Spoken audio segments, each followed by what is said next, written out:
Okay, madam. Good to go. નમસ્કાર. Kamdhenu university દ્વારા આયોજિત ઓનલાઈન પ્રશિક્ષણ કાર્યક્રમમાં આપ સૌનું હાર્દિક સ્વાગત છે. આજે આ પ્રશિક્ષણ સત્રમાં નિષ્ણાંત વક્તા તરીકે આપણી સાથે ડોક્ટર અજય ગોખલે સાહેબ જોડાયા છે. સાહેબ છે એ ડેરી સાયન્સ કોલેજ આણંદ ખાતે મદદનીશ પ્રાધ્યાપક તરીકે સેવા આપી રહ્યા છે અને આજે આપણી સાથે આહારમાં દૂધનું શું મહત્વ છે એ વિષય પર ચર્ચા કરવાના છે. તો હું સાહેબને વિનંતી કરીશ કે આ વિષય પર પોતાની વાત રજૂ કરે. સાથે શ્રોતાઓને પણ એક વિનંતી કરીશ કે તેમના મનમાં જો કોઈ પ્રશ્ન ઉદ્ભવે તો સાહેબનું સેશન પૂરું થયા પછી આપણે પ્રશ્નો પર ચર્ચા કરીશું. તો બધા પોતાના પ્રશ્નો નોંધી રાખશો અને સાહેબ પોતાની વાત રજૂ કરે ત્યાર પછી આપણે સાહેબને પ્રશ્ન પૂછી અને એ પ્રશ્નો પર ચર્ચા કરીશું. સાહેબને વિનંતી કરીશ કે પોતાની વાત રજૂ કરે. નમસ્કાર. વિસ્તરણ શિક્ષણ નિયામક શ્રી વાટલિયા સાહેબ, શ્રદ્ધાબેન તથા સર્વે બંધુઓ અને ભગિનીઓ, આજે આપણે આહારમાં દૂધનું મહત્વ એના વિશે થોડી ઘણી ચર્ચા કરીશું. જો આપણે આમ જોવા જઈએ તો દૂધ એ ભગવાને બનાવેલું નાના બાળક માટે, તેની માતા દ્વારા જન્મેલા બાળક માટેનું અમૃત છે એમ કહેવાય. કારણ કે જ્યારે બાળક જન્મે છે પછી આપણે માણસનું હોય કે ગાય, ભેંસ, બકરી, ઊંટ, કોઈ પણ સસ્તન પ્રાણીનું હોય, એના માટે પ્રથમ આહાર આમ ગણો તો દૂધ જ છે. અને એટલે જ એને અમૃત કહેવાય છે એટલા માટે કારણ કે એમાં બાળકના વિકાસ માટેના બધા જ પોષક તત્વો, જરૂરી પોષક તત્વો બધા જ હાજર છે. અને એટલા માટે જ દૂધને સંપૂર્ણ આહાર કહેવામાં આવે છે.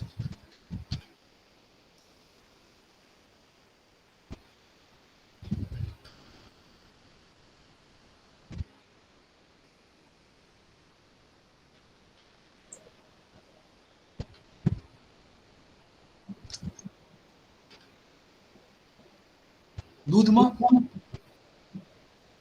બધા મહત્વના ઘટકો એટલે કે શરીરને જરૂરી વિકાસ માટેના ઘટકો આવેલા છે. કયા કયા ઘટકો છે આપણે જોઈએ. દૂધમાં ક્યાંથી દૂધ મળે તો ગાય છે, ભેંસ છે. હમણાં જ આપણે સ્ટાર્ટિંગમાં વિડીયોમાં જોયું કે હવે ઊંટડીનું દૂધ પણ પીવાય છે. તેનો ઘણી બધી મૂલ્યવર્ધિત વસ્તુઓમાં, ખાસ કરીને માવાઓ અને માવાની મીઠાઈ, પર્ટિક્યુલરલી જ્યારે આપણે કચ્છ બાજુ જઈએ ત્યારે મીઠો માવો એમાંથી બનાવીને વેચવામાં આવે છે. બકરીનું દૂધ છે, ઘેટાનું દૂધ છે, બધા દૂધના સ્ત્રોતો છે. દૂધનું સંપૂર્ણ આહાર કેમ કહેવામાં આવે છે? કારણ કે દૂધના જે મુખ્ય ઘટકો છે તેમાં ફેટ એટલે કે ચરબી, પ્રોટીન, કે જે દરેક જીવનું જે શરીરનું બંધારણ છે તે બંધારણમાં મહત્વનું છે. પ્રોટીન વગર શરીરનું બંધારણ અશક્ય છે. એટલે દૂધમાં પ્રોટીન પણ છે. દૂધમાં દૂધની શર્કરા એટલે કે લેક્ટોઝ, કે જે દૂધને ગળ્યું પણ બનાવે છે. દૂધની જે મીઠાશ છે એ દૂધના શર્કરાને લીધે છે, લેક્ટોઝને લીધે છે. અને અમુક ખનિજ તત્વો જેવા કે કેલ્શિયમ છે, મેગ્નેશિયમ છે, ફોસ્ફરસ છે, પોટેશિયમ છે, કે જે શરીરને બહુ મહત્વના છે. શરીરમાં તેનું ખનિજનું બહુ મહત્વ છે. જુદા જુદા શરીરના જે કોષો છે એના વિકાસમાં, એના સંચાલનમાં, ચેતાતંત્રના સંચાલનમાં, અને આ ખનિજ પણ જુદા જુદા પ્રકારમાં લગભગ 0.7 થી માંડીને 0.8, 0.9 સુધી, 9% સુધી હાજર હોય છે. હા, માણસનું દૂધ એટલે કે હ્યુમન મિલ્ક, માણસના દૂધમાં ખનિજ તત્વો ઓછું હોય છે. એનું કારણ એ છે કે જ્યારે નાનું બાળક હોય ત્યારે જો વધારે પડતું ખનિજ હોય તો તેનું પાચન ભારે થાય. એટલે સામાન્ય રીતે માણસના દૂધમાં ખનિજનું તત્વ ઓછું માલુમ પડે છે. પણ જે ખનિજ છે એ જે ભલે ઓછું હોય સામાન્ય ગાય, ભેંસ કે બકરીના દૂધ કરતા, પણ તે પૂરતું છે.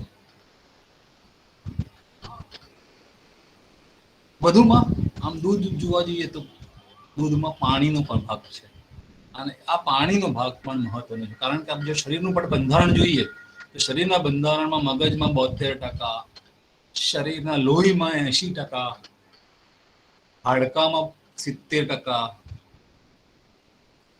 અને બીજા લીવર ગણો, હૃદય ગણો, અને બીજા શરીરના ભાગો ગણો, એમાં 70 થી 80% પાણીનો ભાગ છે. એનો મતલબ શું થયો કે પાણી વગર તો જીવન શક્ય છે નહીં. અને આ જ રીતે દૂધમાં પણ આપણને પાણી મળે છે.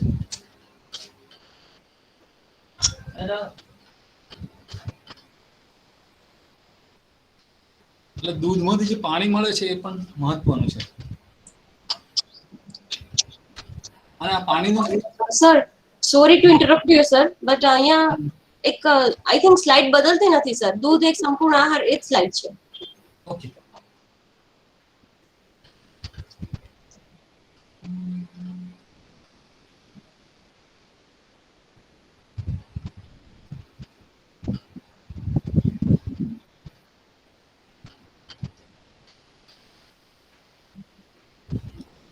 હવે દેખાય છે નવી સ્લાઇડ?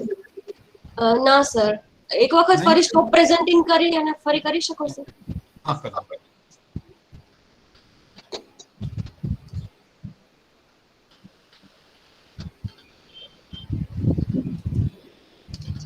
નહીં તો પીડીએફ હોય તો પીડીએફ રન કરો સર, તો બી ચાલશે. If you have PDF. PDF તો નથી, એટલે આ બધું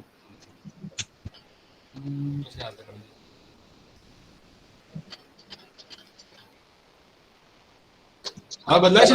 હા, બદલાય છે. તો દૂધમાં બધા ઘટકો છે દૂધના. પાણી વગર તો જીવન શક્ય નથી, આપણે વાત કરતા હતા.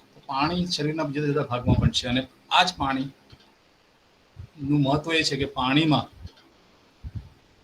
ફેટ સિવાય આમ ગણો તો પ્રોટીન, લેક્ટોઝ અને અન્ય ખનિજ તત્વો જે ભળેલા છે તે પાણી દ્વારા શરીરમાં જુદા જુદા અંગોમાં, જુદા જુદા કોષોમાં એનું વહન થાય છે, અને તેથી પાણીનું પણ એટલું જ મહત્વ છે.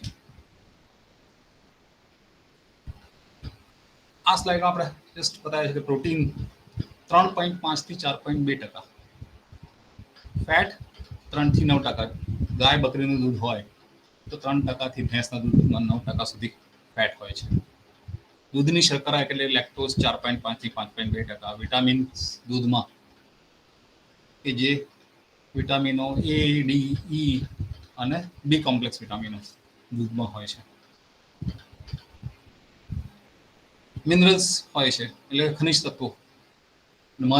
દૂધમાં જે મહત્વનું ખનિજ તત્વ જે છે એ કેલ્શિયમ છે, અને કેલ્શિયમ એ શરીરનો હાડપિંજર જે આપણે ગણીએ, હાડપિંજરનું જે બંધારણ છે એ બંધારણમાં કેલ્શિયમનું મહત્વ એકદમ ખૂબ જ છે.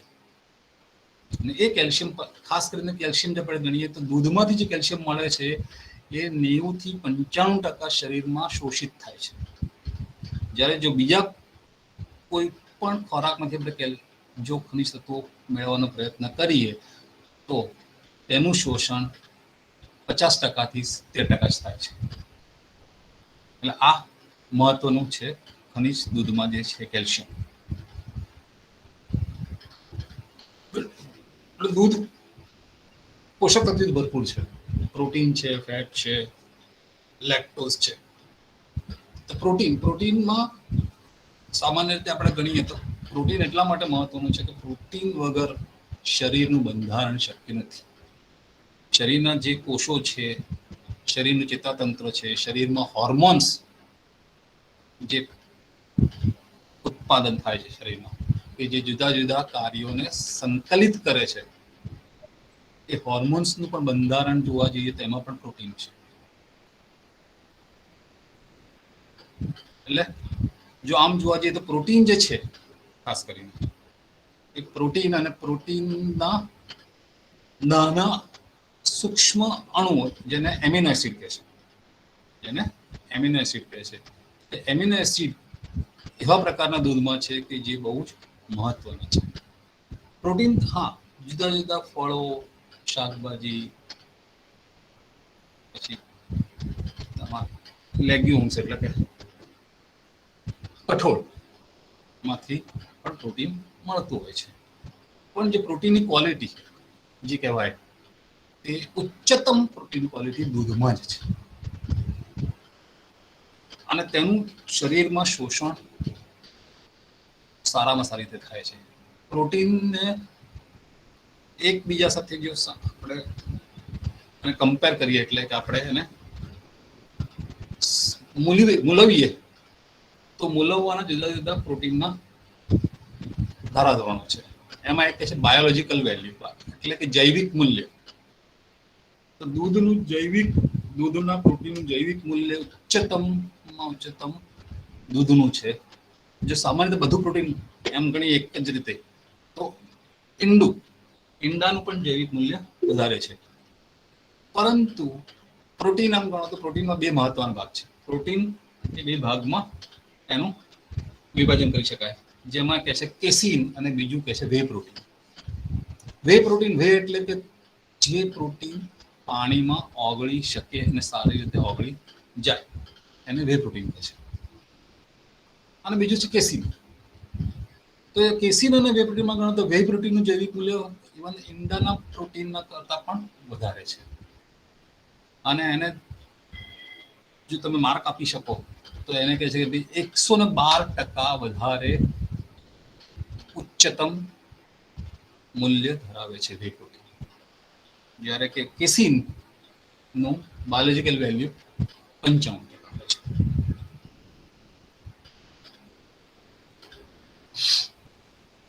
જો ઈંડાને 100% ગણીને એના રેફરન્સમાં ગણીએ તો ઈંડાનું પ્રોટીન પછી દૂધનું પ્રોટીન.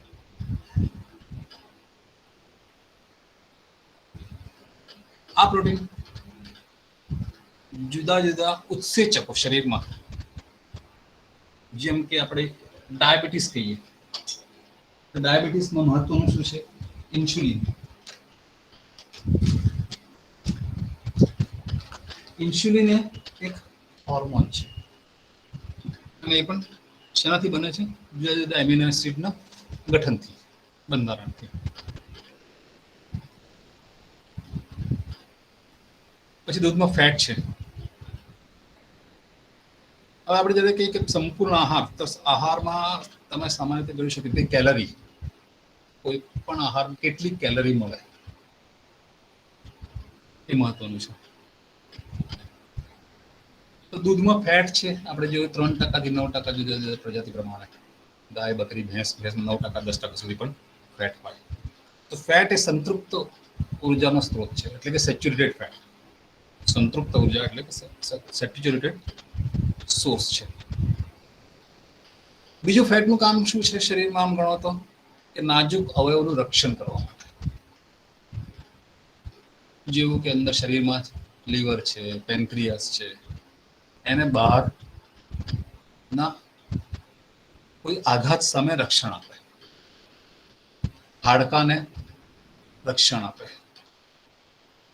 અને વિટામિન એ અને વિટામિન ડી જે બે મહત્વના બે વિટામિન છે, એ વિટામિનોના વહન માટે પણ ફેટ જરૂરી છે. દૂધની શર્કરા, દૂધને શર્કરામાં તો કારણ કે દૂધ તો ગળ્યું તો જ લાગે કે દૂધમાં જો શર્કરા એટલે કે દૂધમાં લેક્ટોઝ વધારે હોય તો. અને આમ જોવા જઈએ તો જો ભેંસના દૂધમાં વધારે શર્કરા હોય એની સામે ઊંટના દૂધમાં ઓછામાં ઓછી શર્કરા હોય છે, એટલે લેક્ટોઝ ઓછો હોય છે. તો લેક્ટોઝનું કાર્ય શું? ગળપણ આપવાનું દૂધને પીવું? ના.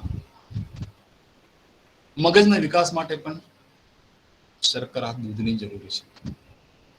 ચેતાતંત્રના વિકાસ માટે પણ જરૂરી છે.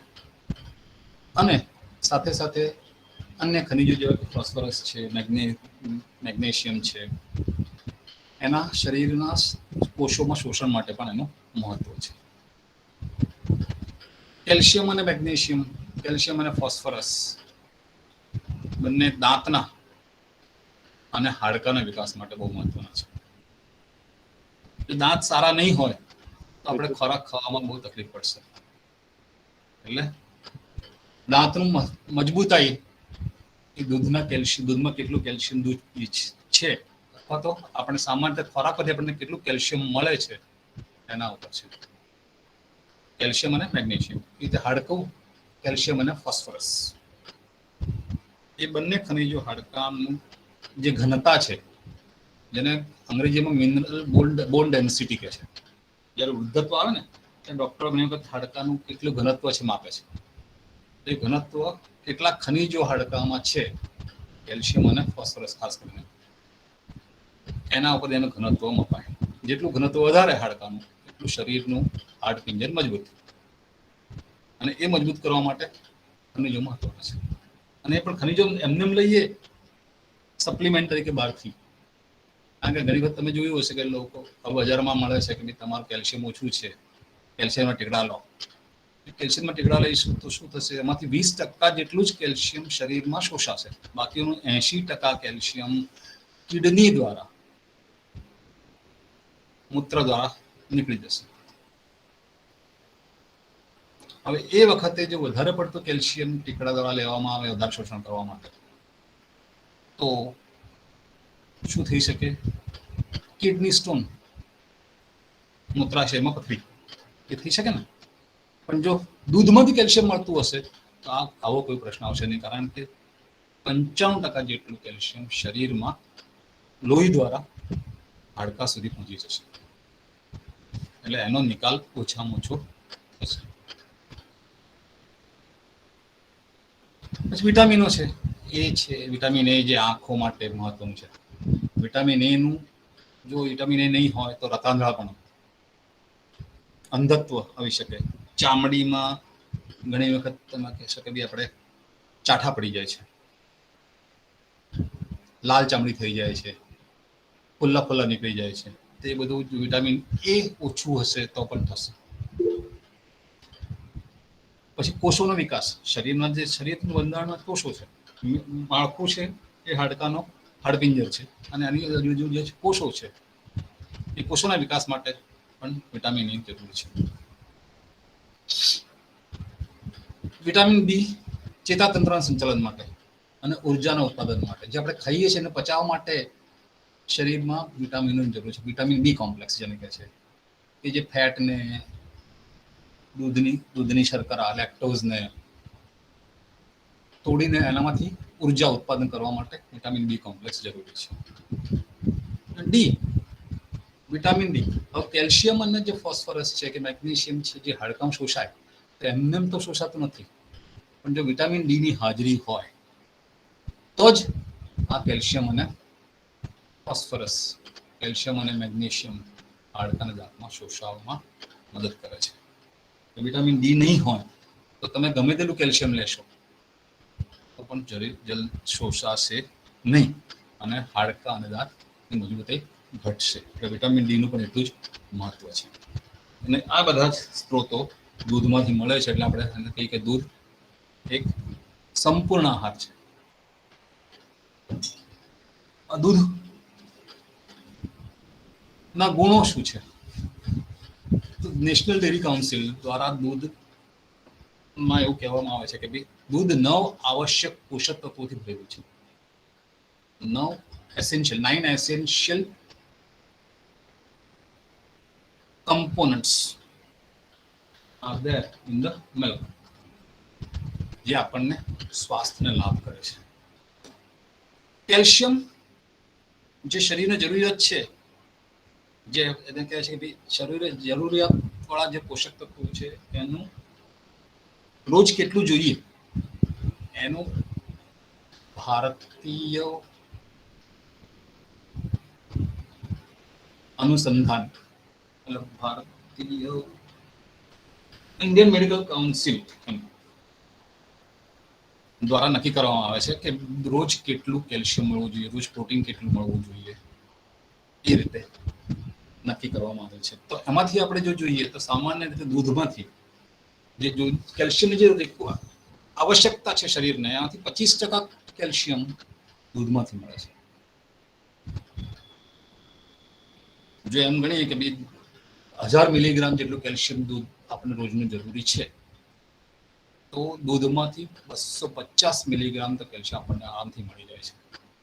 વધારે દૂધ પીએ તો સારું મળે કેલ્શિયમ. કેલ્શિયમ 25%. પ્રોટીન 1 કપ દૂધમાંથી આશરે 8 ગ્રામ જેટલું મળી જાય છે પ્રોટીન. અને તે સ્નાયુ પેશીઓનો ઉર્જા, સ્નાયુ પેશીઓનું નિર્માણ અને સમારકામમાં ઉપયોગી છે. પોટેશિયમ. પોટેશિયમને એમ કહે છે કે એ હૃદયને તંદુરસ્ત રાખે છે. એટલે હૃદયને એમ કે છે, હૃદય એ પોટેશિયમનો પંપ છે એમ કે છે. એટલે શું થાય કે જો પોટેશિયમ આપણને વ્યવસ્થિત મળતું હોય તો ચોક્કસ હૃદયનું સ્વાસ્થ્ય સારું જાળવી શકાય. અને પોટેશિયમ 8% મળે છે દૂધમાંથી. ફોસ્ફરસ 20% મળે છે, જે હાડકાને મજબૂત કરવામાં અને ઉર્જા ઉત્પન્ન કરવામાં મદદ કરે છે. વિટામિન ડી 15% આપણને દૂધમાંથી મળી શકે. રોજની જરૂરિયાત જે છે એમાંથી 15% જેટલું દૂધમાંથી મળી શકે. વિટામિન B12 એટલે આ બહુ મહત્વનું વિટામિન છે. સાયનોકોબાલેમિન જે કે છે એ લગભગ 54% દૂધમાંથી મળે. અને આ વિટામિન B12 નું મહત્વ ક્યાં છે કે તંદુરસ્ત લાલ રક્તકણો, લાલ રક્તકણો જે છે એને તંદુરસ્ત રાખે, ચેતાપેશીઓની સ્વસ્થતા જાળવે. ચેતાપેશીઓ એટલે કે નર્વસ સિસ્ટમ. ઘણી વખત ઘણા લોકો કમ્પ્લેન કરતા હોય છે કે પગ દુખે છે, વજન ઉચકાતું નથી શરીરથી, હાથથી વજન તો કે હાથ દુખવા લાગે છે, ભારે ભારે મગજ લાગે છે. તો આ બધી જે લક્ષણો છે એ વિટામિન B12 ની ઉણપ હોય તો થાય. તો વિટામિન B12 દૂધમાંથી જે રોજની જરૂરિયાતના 54%, લગભગ અડધી જરૂરિયાત તો દૂધ પૂરું કરી શકે છે. મેગાબ્લોલાસ્ટિક એનેમિયા એટલે કે સખત થાક લાગે, થોડું પણ તમે કામ કરવા જાઓ ને હાંફી જાઓ, આ બધું વિટામિન B12 ની ઉણપને લીધે થાય. કે જે દૂધ પીવાથી આ વિટામિન B12 ની ઉણપ દૂર કરી શકાય. વિટામિન એ મળે 15%, રોજની જરૂરિયાતના 15% વિટામિન એ દૂધમાંથી મળે. રોગ પ્રતિકારક શક્તિ જાળવે છે વિટામિન એ. દૃષ્ટિ, સામાન્ય દૃષ્ટિ અને તંદુરસ્ત દૃષ્ટિ, એ સામાન્ય રીતે આપણે જો કહીએ કે સારામાં સારી દૃષ્ટિ કોને કહેવાય, 6/6 ડોક્ટરો કહે છે 6/6 દૃષ્ટિ જોઈએ. એ વિટામિન એ નું ઉણપ હોય તો આ દૃષ્ટિ રહે નહીં. એટલે વિટામિન એ નું મહત્વ ત્યાં છે. પછી રિબોફ્લેવિન વિટામિન B2 જે 35% રોજની જરૂરિયાતના 35% દૂધમાંથી મળે.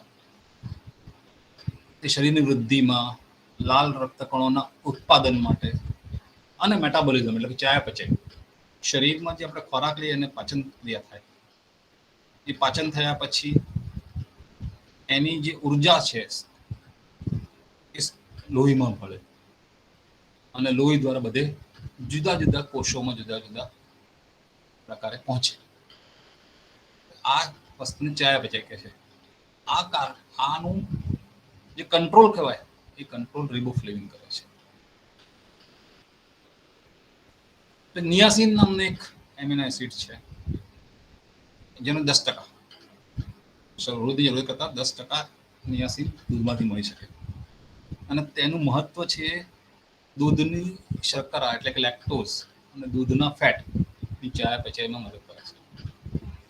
એટલે કે એને પચાવવામાં મદદ કરે છે. અને સાથે સાથે લોહીના પરિભ્રમણને પણ પ્રોત્સાહન આપે છે. એટલે જો લોહીનું પરિભ્રમણ સારી રીતે થતું હોય તો તેને લગતા જુદા જુદા રોગો જેવા કે બ્લડ પ્રેશર છે, બ્લડ પ્રેશરને લગતો રોગ, હૃદય રોગ, એ વગેરેને પણ કંટ્રોલ કરવામાં મદદ કરે છે. એટલે કે નિયાસિન પણ દૂધમાં છે. વિટામિન B5 લગભગ 20% મળે, રોજની જરૂરિયાત શરીરને છે એના, અને તે પણ ખોરાકને ઉર્જામાં રૂપાંતરિત કરવામાં મદદ કરે. એટલે આમ જોઈએ તો આટલા બધા મહત્વના આવશ્યક પોષક તત્વો છે ભરેલું દૂધ છે, તો શા માટે દૂધને આપણે ના એમ કહી શકીએ કે દૂધ એક સંપૂર્ણ આહાર નથી? બીજા શબ્દોમાં કહીએ તો પોષણીયતા દૂધ એકદમ ઉપયોગી ઠરે છે, અને સારો લાભ મેળવવા માટે તમારે 1 ગેલન દૂધ પીવાની જરૂર નથી. 1 ગેલન એટલે લગભગ 4 લીટર. હકીકતમાં માત્ર 1 ગ્લાસ દૂધ વિટામિન ડી ની સમાન માત્રા પૂરી પાડે છે, જે તમને 100 ગ્રામ રાંધેલી માછલી, સાલ્મન નામની માછલી વિટામિન ડી નો સારો સ્ત્રોત છે. એ 100 ગ્રામ જો સાલ્મન માછલીમાંથી જેટલું વિટામિન ડી મળે એટલું જ ખાલી 1 કપ દૂધમાંથી મળે. એટલે કેલ્શિયમ બ્રોકોલીમાંથી સારું મળે એમ કહે છે, પણ 2.25 કપ બ્રોકોલીમાંથી જેટલું કેલ્શિયમ મળે એટલું 1 ગ્લાસમાંથી દૂધ મળે. કેળું એ સારું પોટેશિયમનો સ્ત્રોત છે. પોટેશિયમ તો બહુ જરૂરી છે, કારણ કે પોટેશિયમ જો શરીરમાં ઓછું થશે તો હૃદય નબળું પડશે. તો 2 કેળામાંથી જેટલું પોટેશિયમ મળે, 1 કેળામાંથી જેટલું પોટેશિયમ મળે, કાં તો 2 નાના ગાજરમાંથી જેટલું વિટામિન એ મળે, કાં તો 1 કપ રાજમામાંથી જેટલું ફોસ્ફરસ મળે, એ બધું જ 1 જ ગ્લાસ દૂધમાંથી મળે છે. તમારા બધા જો ખનિજ તત્વો અને બધા આવશ્યક પોષક તત્વો જોઈતા હોય તો તમારે સાલ્મન માછલી પણ ખાવી પડે, બ્રોકોલી પણ ખાવી પડે, કેળું પણ ખાવું પડે, ગાજર ખાવું પડે, રાજમા ખાવું પડે. આટલું બધું ખાઈએ ત્યારે બધા અમુક તત્વો મળે. જ્યારે દૂધ તમે 1 જ ગ્લાસ પીવો તો બધા દૂધ તત્વો તમને મળી જાય. એટલે જ દૂધને સંપૂર્ણ આહાર ગણ્યો છે. આ દૂધના આપણે પોષક તત્વો જોયા, ખાસ તો ફેટ, પ્રોટીન, લેક્ટોઝ, મિનરલ્સ અને વિટામિન્સ. તો આપણે જોઈશું કે ભાઈ એ જુદા જુદા દૂધના જે ઘટકો છે એ શું છે.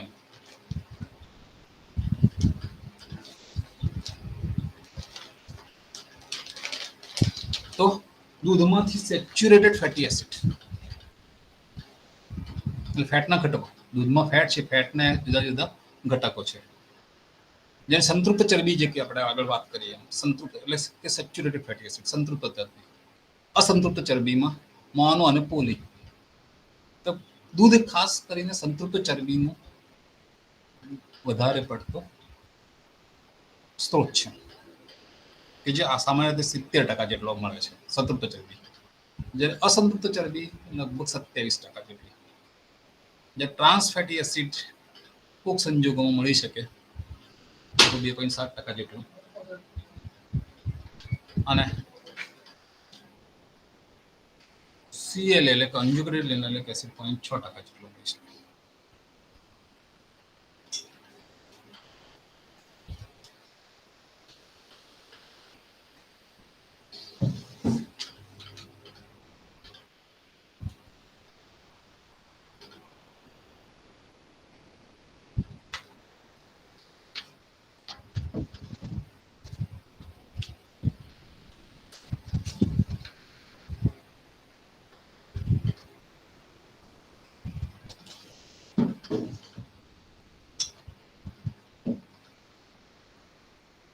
તો આગળ તો ફેટનો રોલ, એક તો ઉર્જા 9 કિલો કેલરી, 1 ગ્રામમાંથી 9 કિલો કેલરી ઉર્જા મળે 1 ગ્રામ ફેટમાંથી. હવે ઘણી વખત આપણે જો જોઈએ તો એવું કહેવામાં આવે છે કે ઘણા બધી લોકો સેચ્યુરેટેડ ફેટ ને ભગોવે છે, એમ કહીએ કે સારું નથી. હૃદય રોગનો અસર, હૃદય રોગમાં એ વધારે પડતી અસર કરે છે. પણ ખરેખર હકીકત જોવા જઈએ તો એવું છે નહીં. ખાસ કરીને જે ટ્રાન્સ ફેટી એસિડ જે કહેવાય, કે જે સામાન્ય રીતે આપણે જે તેલીબિયાના તેલમાં તેલીબિયામાંથી જે તેલ મળે એમાંથી ટ્રાન્સ ફેટી એસિડ થાય અને એ હૃદય રોગ માટે વધારે પડતા અસરકારક છે. પણ દૂધમાંથી મળતો ફેટ છે એ તો આપણને શરીરના બંધારણમાં જરૂરી છે. ક્યાં આગળ તો કોષ પટલમાં ઓછામાં ઓછા 50% ફેટ સંતૃપ્ત ફેટી એસિડ શરીરના કોષોમાં, એટલે જે આપણે કોષોની જરૂરી જડતા, લચક અને અખંડિતતા આપે છે. આપણે જે કોષ છે એનામાં જે પાણી અંદર જવું જોઈએ, ખનિજ તત્વો અંદર કોષોમાં જવા જોઈએ, જે પોષક તત્વો છે કોષ માટે. રક્તકણોનું જે રક્તકણો જે તમારો ઓક્સિજન શરીરમાં વહન કરે છે એ પણ જરૂરી છે કોષોમાં પહોંચવું. આ બધું જ ક્યારે થઈ શકે કે જો શરીરના બંધારણમાં 50% જેટલું સેચ્યુરેટેડ ફેટ હોય.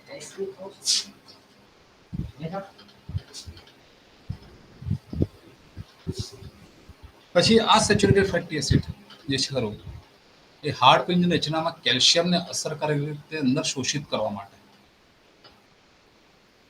જો ફેટ નહીં હોય તો વિટામિન ડી નહીં હોય, અને વિટામિન ડી નહીં હોય તો કેલ્શિયમ શરીરમાં અસરકારક રીતે નહીં શોષાય. એટલે પછી તમે ગમે તેટલું વિટામિન ડી લેશો, ગમે તેટલું કેલ્શિયમ લેશો, પણ જો વિટામિન ડી તમારા ફેટ જોડે સંલગ્ન છે, ફેટ નહીં લો તો વિટામિન ડી ઘટશે શરીરમાં, તો કેલ્શિયમનું શોષણ હાડકામાં ઓછું થશે.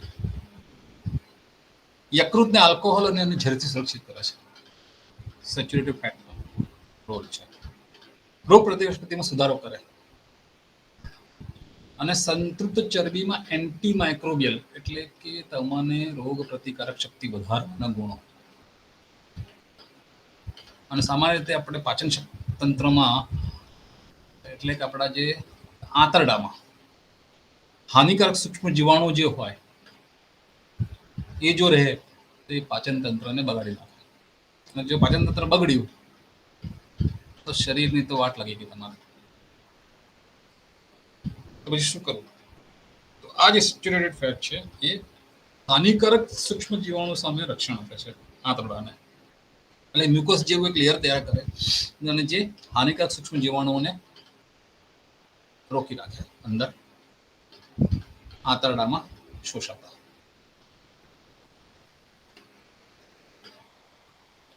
હવે બીજું એક સેચ્યુરેટેડ ફેટી એસિડ જ્યારે કહીએ તો એમાં કોલેસ્ટેરોલ તમે બધા સાંભળ્યું છે. એ કોલેસ્ટેરોલ લોકો બહુ કરે. કોલેસ્ટેરોલથી હૃદય રોગ આવે, એટેક, હાર્ટ એટેક, હૃદય રોગ થાય. અને એટેક આવે, કદાચ પેરાલિસિસના એટેક પણ થઈ શકે. અંગ નબળું પડીને એના ઉપર કંટ્રોલ જતો રહે. તો કોલેસ્ટ્રોલ શરીરમાં વધી જાય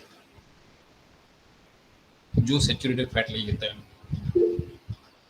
તો એવા વખતે ખરેખર શું કોલેસ્ટ્રોલનું કામ છે એ મહત્વનું છે. તો કોલેસ્ટ્રોલ મહત્વનું કામ શું છે? તો હોર્મોન્સનું ઉત્પાદન. હોર્મોન્સનું ઉત્પાદન માટે મહત્વનો ભાગ ભજવે છે. એટલે હોર્મોન્સમાં તમારે ઇન્સ્યુલિન જે છે ડાયાબિટીસ માટે એ પણ હોર્મોન છે, પ્રોજેસ્ટેરોન છે પ્રજનન કાર્ય માટેની જે હોર્મોન્સ છે. પછી શરીરમાં ચેતાતંત્રને ઉર્જિત રાખનારા જે હોર્મોન્સ છે એ બધા હોર્મોન્સમાં કોલેસ્ટેરોલનું મહત્વ છે. હોર્મોન્સ તણાવ જે હોય આપણા શરીરમાં કારણસર એવા પણ કારણો હોય કે જે સામાજિક હોય, શારીરિક હોય, જે તણાવ આપે શરીરને, એની સામે પણ રક્ષણ આપવામાં કોલેસ્ટ્રોલ મદદ કરે છે. અને કોલેસ્ટેરોલ હૃદય રોગ સામે પણ રક્ષણ આપે છે, નહીં કે હૃદય રોગને વધારે છે. અને આ જ વસ્તુ છેલ્લા 2-3 વર્ષ પહેલા અમેરિકાના સંશોધકોએ એને એવું નિવેદન આપ્યું કે કોલેસ્ટેરોલ એ હાનિકારક નથી.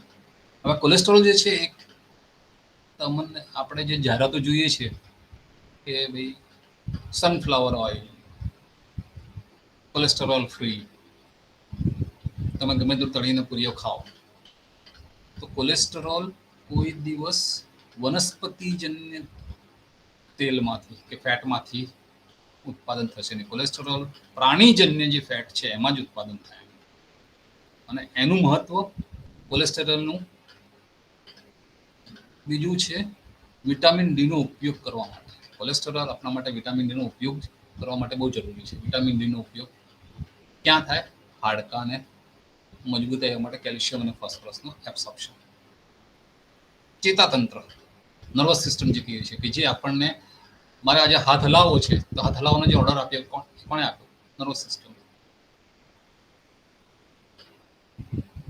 કંઈક એવું મેં કંઈક એવું જોઈ લીધું કે જેને ચિત્રી ચડી તો શરીર ઉપર મારે એકદમ ધ્રુજારી આવી જાય. એ કોણે કર્યું? નર્વસ સિસ્ટમ એટલે ચેતાતંત્ર. ઇન્સ્યુલિન ઉત્પાદન કોણ કરશે? કોલેસ્ટ્રોલ દ્વારા ઇન્સ્યુલિન ઉત્પાદન નું નિયમન થાય. રોગ પ્રતિકાર તંત્ર કાર્ય કરે, વૃદ્ધિ માટે પણ, યોગ્ય વૃદ્ધિ માટે પણ, ખનિજના ચયાપચય માટે, સ્વસ્થ સ્નાયુ માટે અને જરૂરી દ્રાવ્ય ચરબીનું વહન શરીરના પોષણ કરવા માટે પણ કોલેસ્ટ્રોલ મહત્વનું છે. ચરબીના પાચન અને શોષણ માટે. બીજું બાઇલ સોલ્ટ, જ્યારે આપણે શરીરમાં અન્ન પચે ને, જ્યારે અન્નનું પચન થાય ત્યારે તે એની જોડે એનો પીએચ કંટ્રોલ કરવાનો. પીએચ જે આપણે શારીરિક શરીરનો લોહીનો પીએચ ગણિત 7.2 થી 7.4. જ્યારે ખોરાકનો પીએચ જોવા જઈએ તો કેવો ખોરાક લીધો છે, ખાટો લીધો કે મોળો લીધો એના પર છે. તો એ ખોરાકનો પીએચ ગમે તે રીતે આશરે 6 થી 6.2 6.4 સુધી હોય. પણ લોહી તો પછી લોહીમાંથી જો લોહીનો પીએચ 7.2 7.4 ના જળવાય તો શું થાય? પિત્ત થાય શરીરમાં, કે છે ને, પિત્ત થાય. તો પિત્તના ઉત્પાદન માટે પણ, પિત્તને કંટ્રોલ કરતા બાઇલ સોલ્ટ્સ, એના ઉત્પાદન માટે પણ કોલેસ્ટ્રોલ મહત્વનું છે. એટલે જો કોલેસ્ટ્રોલ નહીં હોય શરીરમાં, અને શરીરની રચના એવી છે, સંરચના, કે શરીર તમે બહારથી જો ખોરાકમાંથી કોલેસ્ટ્રોલ નહીં લો તો શરીર પોતે બનાવશે. શરીર પોતે બનાવશે. એટલે કોલેસ્ટ્રોલ શરીરમાં બનવાનું જ છે. જો બહારના ખોરાકને નહીં આવે તો પોતે બનાવશે, અને જો બહારના ખોરાકને આવશે તો પોતે બનાવશે નહીં. કારણ કોલેસ્ટ્રોલ બહુ મહત્વનું છે. ઇવન કોલેસ્ટ્રોલ જે આપણે હલનચલન કરીએ છીએ ને, શરીરનો જોઈન્ટ, એના માટેનું જે લુબ્રિકેશન કહેવાય, એના માટે પણ બહુ મહત્વનું છે. ફેટનો બીજો પ્રકાર એટલે કે અસંતૃપ્ત, અનસેચ્યુરેટેડ ફેટી એસિડ છે, ચરબી. કોલેસ્ટ્રોલ જે વાત કરીએ તો કોલેસ્ટ્રોલમાં બે પ્રકાર કે છે, એલડીએલ અને એચડીએલ, એટલે કે લો ડેન્સિટી લિપોપ્રોટીન અને હાઈ ડેન્સિટી લિપોપ્રોટીન. એટલે લો ડેન્સિટી જે લિપોપ્રોટીન કે છે એલડીએલ, એ ખરાબ કોલેસ્ટ્રોલ, અને એચડીએલ એ સારું કોલેસ્ટ્રોલ. સારો કોલેસ્ટ્રોલના આટલા બધા ઉપયોગો છે. ખરાબ કોલેસ્ટ્રોલ આપણે થવું જોઈએ નહીં શરીરમાં. તો જે અનસેચ્યુરેટેડ એટલે કે અસંતૃપ્ત ચરબી, મોનો અનસેચ્યુરેટેડ, પોલી અનસેચ્યુરેટેડ જે છે એ સારા કોલેસ્ટ્રોલ, એચડીએલ કોલેસ્ટ્રોલનું સ્તર સુધારવામાં મદદ કરે છે. રોગ થવાના કારણોને પ્રતિકૂળ બનાવે, અને હૃદયની રિધમ, લય, આપણે હાર્ટબીટ્સ કહીએ છીએ ને, કે કેટલા હોવા જોઈએ, 80 પલ્સ રેટ, તો એ લય જે છે એ વધઘટ વધારે થાય કારણસર. એ લયને સ્થિર કરવા માટે પણ અનસેચ્યુરેટેડ ફેટી એસિડ જરૂરી છે. અને અન્ય સંખ્યાબંધ ફાયદાકારક અસરો છે એની. હૃદયરોગનું જોખમ ઘટાડે છે અને ખરાબ કોલેસ્ટ્રોલનું સ્તર ઘટાડે છે. એટલે જ જે કહે છે ને કે કોલેસ્ટ્રોલ ઓછું છે વનસ્પતિજન્ય તેલોમાંથી, મગફળીનું તેલ, સોયાબીનનું તેલ, કપાસિયાનું તેલ, પણ એમાં કોલેસ્ટ્રોલ હોતું જ નથી.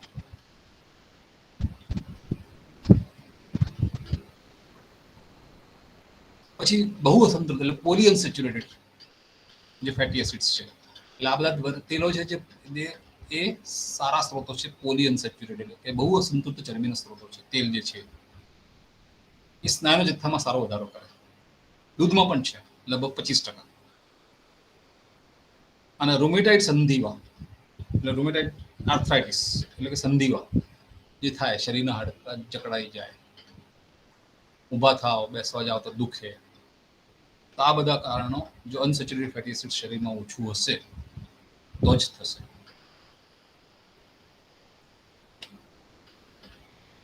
હવે બીજું છે પ્રકાર ફેટનો CLA એટલે કોન્જ્યુગેટેડ લિનોલેઇક એસિડ,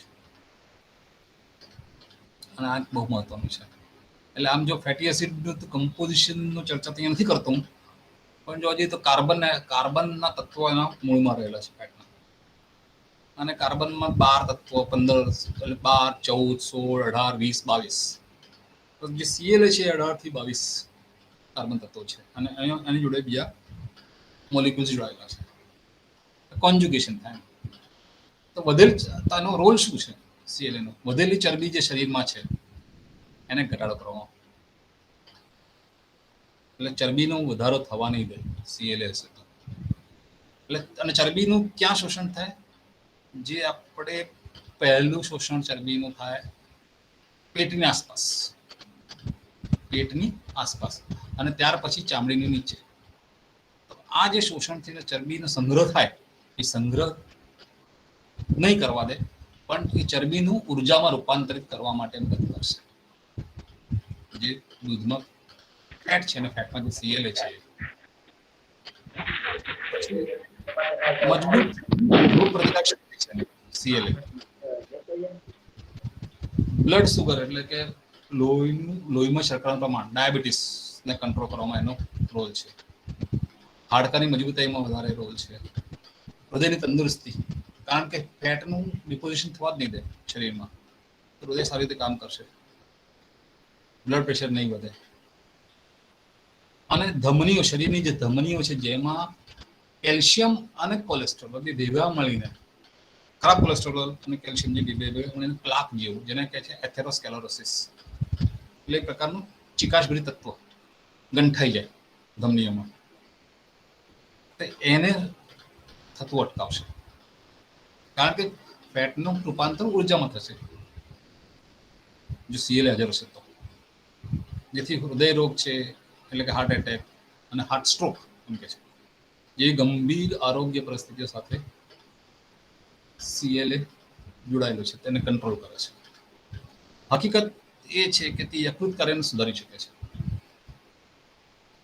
અને તેથી ચરબીની તકતીના નિર્માણ એટલે કે લેયર્સ, જે જાડા લોકોમાં તમે જોડો તો શરીરના હાડકા ઉપર એક પછી એક ચરબીનું લેયર હોય, એ થતું રોકવામાં CLA મદદ કરે છે. અને જો એવું થાય તો ચોક્કસ યકૃત ઉપર એનું દબાણ ન આવે, અને યકૃત સારી રીતે કાર્ય કરે. યકૃતનું મેઇન કાર્ય એટલે લીવર એ આપણા શરીરનું પાવર હાઉસ છે, એટલે કે ઉર્જાનું ઉત્પાદન કરે છે લીવર. એ લીવરના ઉપર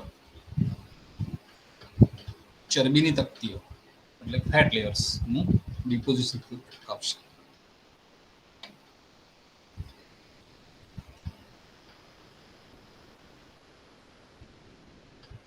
બીજું મહત્વનું પોષક તત્વ ફેટ પછી છે પ્રોટીન.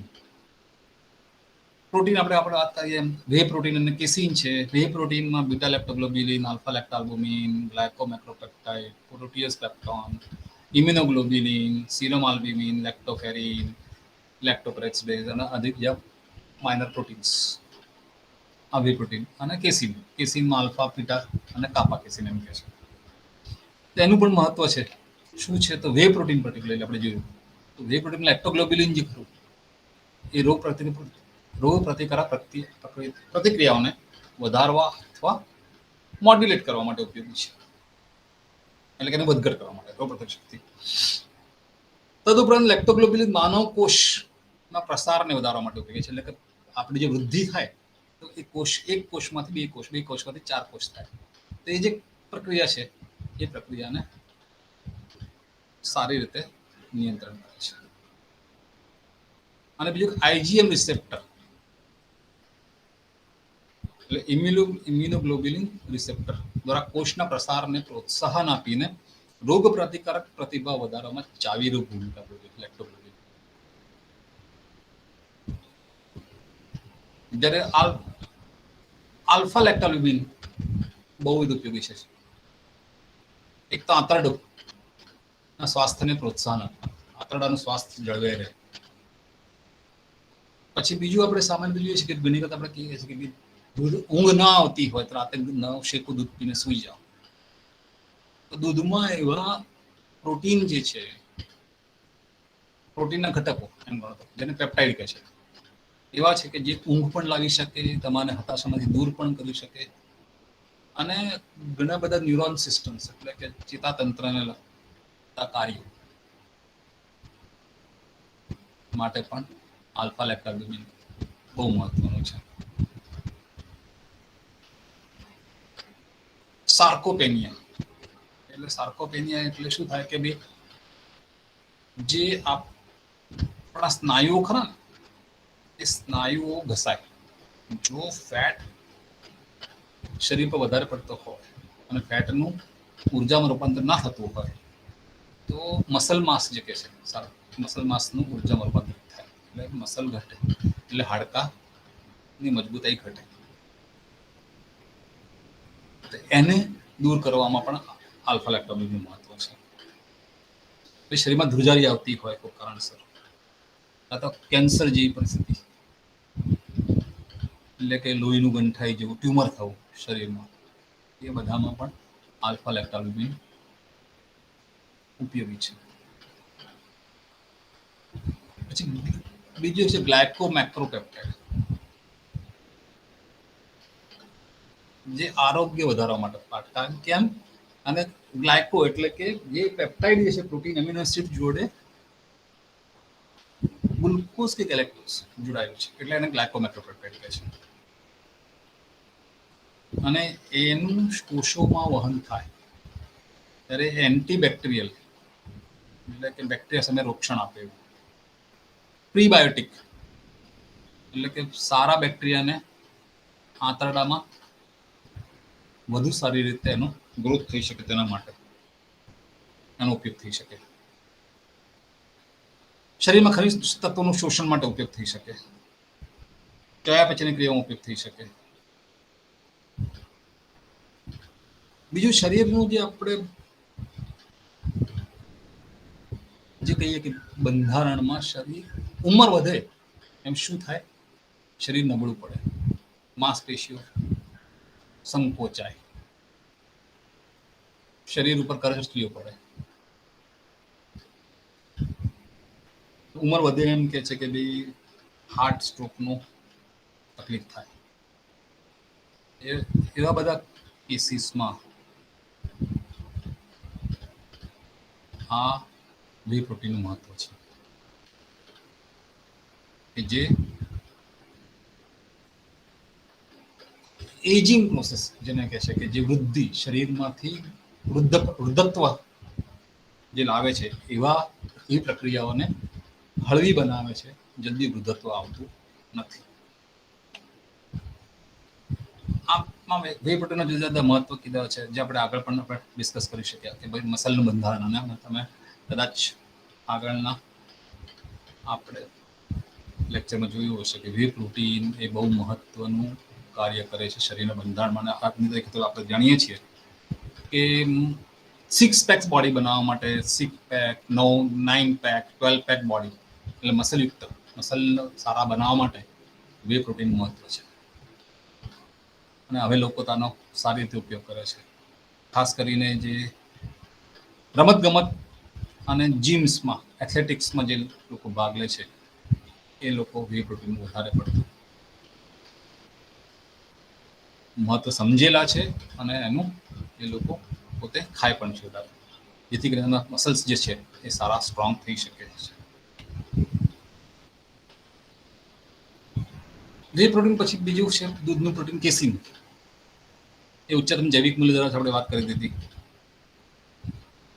તે હોર્મોન્સ બનાવવા માટે, એન્ઝાઇમ્સ એટલે કે ઉત્સેચકો બનાવવા માટે, એન્ટીબોડીઝ તે શરીરમાં જે રક્તકણો છે, લાલ રક્તકણો અને શ્વેત રક્તકણો, તો શ્વેત રક્તકણોને એન્ટીબોડીઝ કહે છે. તો શ્વેત રક્તકણોના ઉત્પાદન માટે પણ આ પ્રોટીન મહત્વનું છે. અને આ પ્રોટીન જૈવિક કરીશું છે કે કેલ્શિયમ અને ફોસ્ફરસનું વહન કરવાનું, ફોસ્ફેટનું વહન કરવાનું, અને કાર્યક્ષમ પાચન માટે ગંઠાઈ જવાનું આંતરડામાં. ગંઠાઈ જવું એટલે કે દહીં જેવું પ્રકરણ થઈ શકે, દહીં જેવું થાય શરીરમાં, અને દહીંમાંથી એનું એબ્સોર્પ્શન સારું થઈ શકે ખોરાકનું. તેનું મહત્વ છે કેસીન કરવાનું. કેસીન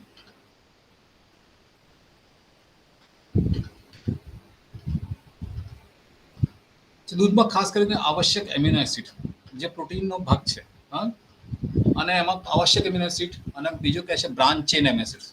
જો તમે જાણતા હો તો BCCA ને શોર્ટ ફોર્મમાં કહે છે. BCA branch chain amino acid, BCAA. એ દૂધ આ એમિનો એસિડ, આવશ્યક એમિનો એસિડ અને બ્રાન્ચ ચેન એમિનો એસિડનો મોટો સમૂહ દૂધમાં છે.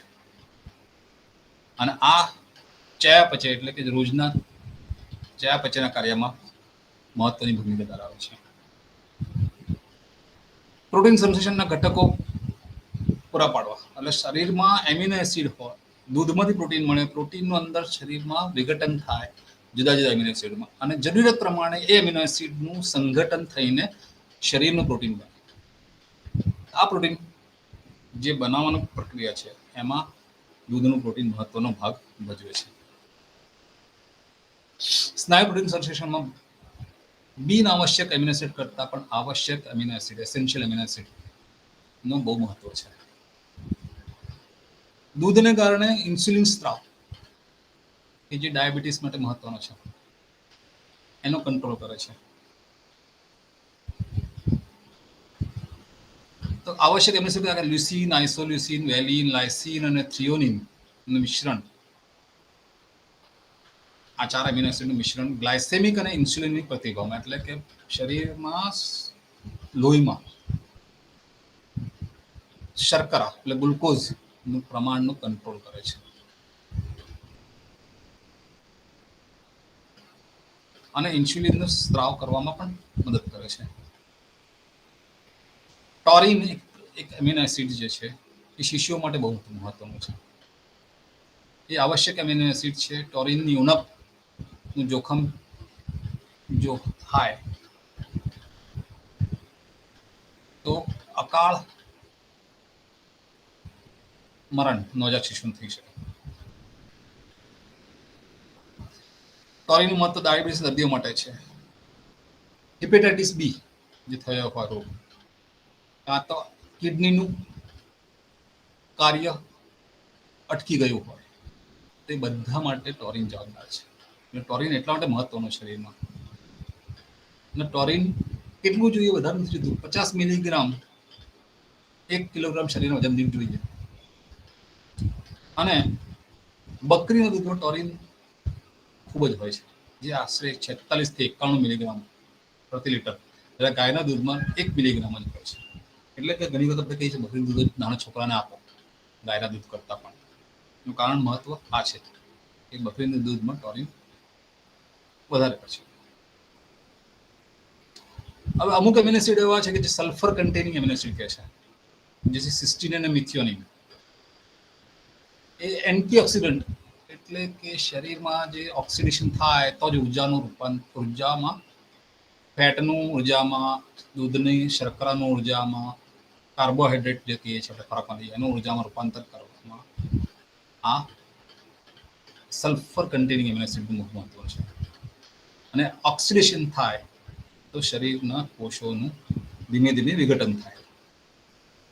પણ આ જો ઓક્સિડેશન આપણે અટકાવીએ અને વધારે પડતું ઉર્જામાં રૂપાંતર થવામાં મદદ કરીએ તો શરીરની વૃદ્ધિ સારી થાય અને ઉંમર પણ લાંબી રહે. તેના માટે આ બહુ મહત્વનું sulphur containing amino acid, cysteine અને મિથિયોનિન, જે દૂધમાંથી પણ મળે છે અને સાથે સાથે કઠોળમાંથી મળે છે. અને એ એન્ટી કાર્સિનોજેનિક એટલે કે કેન્સર પ્રતિરોધક પણ છે. કેન્સર થવા દેશે નહીં જો આપણા શરીરમાં આવા સલ્ફર કન્ટેનિંગ એમિનો એસિડ્સ હશે તો.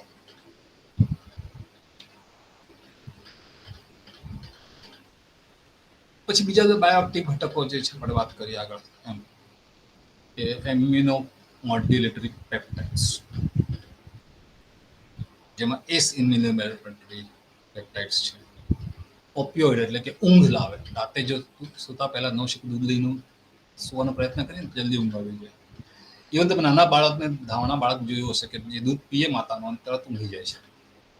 તે આ દૂધમાં એવા પેપ્ટાઇડ્સ છે, એટલે જે પ્રોટીન છે આલ્ફા કેસીન, બીટા કેસીન, એમાં એમિનો એસિડ અમુક એવા છે કે જે ઊંઘ લાવવામાં મદદ કરે, બ્લડ પ્રેશરને કંટ્રોલ કરવામાં મદદ કરે, એવા પણ પેપ્ટાઇડ્સ છે.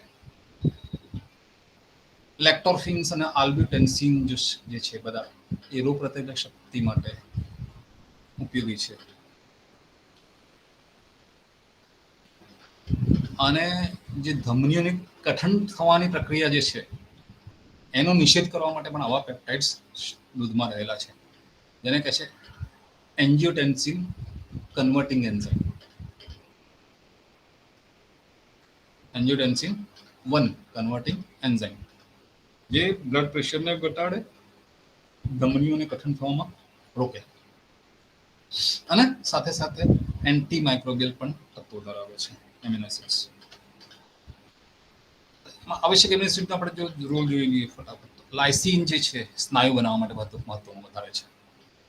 એની જોડે હાડકાની મજબૂતાઈ છે, કાં તો ઈજા થઈ હોય તેમાંથી જલ્દી ઘા રૂઝવવા માટે પણ લાઇસિનનું મહત્વ છે. એન્ટીવાયરલ પણ છે, જે હમણાં આપણે ભણીએ ને પેન્ડેમિક આ એરા થયો COVID-19, તો લાઇસિન જો આપણે દૂધમાંથી મળી શકતું હોય કે લાઇસિન સપ્લિમેન્ટ લઈએ તો એન્ટીવાયરલ પણ કરે, એટલે તમને જલ્દી COVID-19 અસર ન થાય. એવું જ વસ્તુ દૂધમાંથી મળે ઝીંક, અને ડૉક્ટર કદાચ તમે જોયું હશે ઝીંકો વિટની ટેબ્લેટ્સ આપતા હતા તમને COVID-19 થયો હોય તો. ઝીંક પણ એન્ટીવાયરલ છે. પછી વેલિન ગણો તો એ માનસિક એકાગ્રતા, કોન્સન્ટ્રેશન ઘણી વખત ના રહેતું હોય આપણું. નાના બાળકો ખાસ કરીને જ્યારે વાંચતા હોય ત્યારે એકાગ્રતા જોઈએ, તો એ એકાગ્રતા મેળવવા માટે વેલિન નામનું એમિનો એસિડ મહત્વનું છે. સ્નાયુનું સંકલન એકબીજા જોડે. પછી ઇમોશનલ, ભાવનાત્મક શાંતતા, ઇમોશન ડિસ્ટર્બ થાય એ વેલિન હોય તો જલ્દી શાંતતા લાવે. લ્યુસીન જે છે એ લોહીમાં શર્કરાના સ્તરને નિયંત્રિત કરવામાં મદદ કરે, એટલે બ્લડ સુગર કંટ્રોલ કરે, ડાયાબિટીસ જલ્દી થવા ના દે.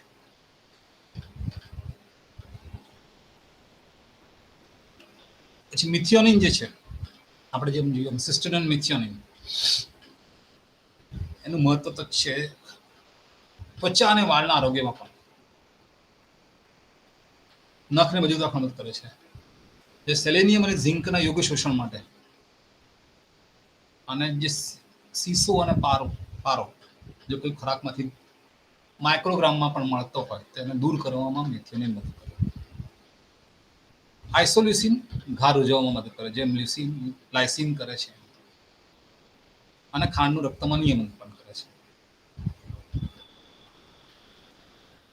ટ્રિપ્ટોફેન જે છે એ શિશુઓમાં યોગ્ય વૃદ્ધિ માટે જરૂરી છે ખાસ કરીને, અને ટ્રિપ્ટોફેન બીજા એમિનો એસિડ જે કે મિથિયોનિન જોડે જોડાઈને સેરેટોનિન અને મેલાટોનિન બનાવે છે.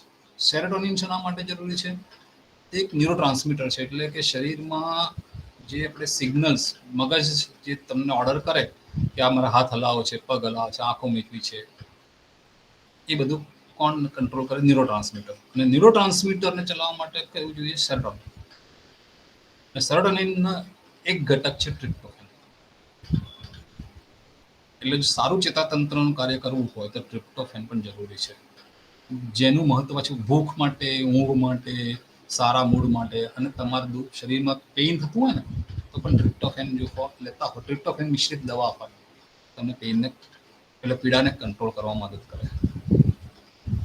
અને શરીરનો જે કલર છે લોકોનો દરેકનો, એ પણ ટ્રિપ્ટોફેન, કારણ કે મેલાટોનિનમાં કન્વર્ટ થાય, એટલે મેલાટોનિન શરીરનો કલર નક્કી કરે.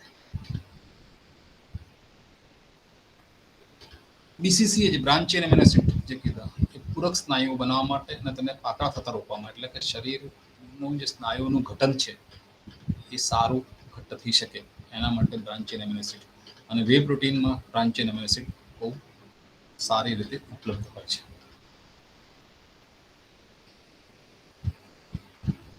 એટલે એમિનો એસિડનું કાર્ય શરીરનું બંધારણ છે. તો શરીરના બંધારણમાં જોઈએ તો લાઇસિન કેટલું જોઈએ, મિથિયોનિન કેટલું જોઈએ, આર્જિનિન કેટલું જોઈએ, વેલિન, આઇસોલ્યુસિન, લ્યુસિન કેટલું જોઈએ જાળવણી માટે, તે આપ્યું છે 0.85. તમારે 85 મિલીગ્રામ, ગ્રામ 0.85 ગ્રામ છે. વૃદ્ધિ માટે પણ એટલું, પ્રજનન માટે પણ એટલું. તો સાંઈ સામે દૂધમાંથી કેટલું મળે? લગભગ લાઇસિન બધું દૂધમાંથી એટલું જ મળી શકે છે. મિથિયોનિન પણ દૂધમાંથી જે જરૂર છે એટલું મળી શકે છે. આર્જિનિન પણ મળી શકે છે, પણ આર્જિનિન થોડું ઓછું છે જરૂરત કરતાં. જ્યારે વેલિન, આઇસોલ્યુસિન અને લ્યુસિન બધું પૂરતા પ્રમાણમાં લગભગ 80 થી 100% જાળવણી, વૃદ્ધિ અને પ્રજનન માટે જરૂરી એમિનો એસિડ્સ છે દૂધમાંથી મળી શકે. એટલે દૂધને સંપૂર્ણ આહાર કહેવામાં આવે છે. એટલે તમે દૂધ પીઓ અને બીજું કશું ના ખાઓ તો પણ તમે જીવી શકો. લેક્ટોઝ ઘણા આગળ એમ કહે છે લેક્ટોઝનું ઇન્ટોલરન્સ થાય, લેક્ટોઝ પચતો નથી, શરીરમાં ગેસ થયો, બરાબર છે, દૂધ પીવાથી એવું કહે છે. તો એ લેક્ટોઝ પચાવવાનો જે એન્ઝાઇમ છે લેક્ટેઝ એ શરીરમાં ના હોય તો થાય. પણ એ ક્યારે થાય કે જો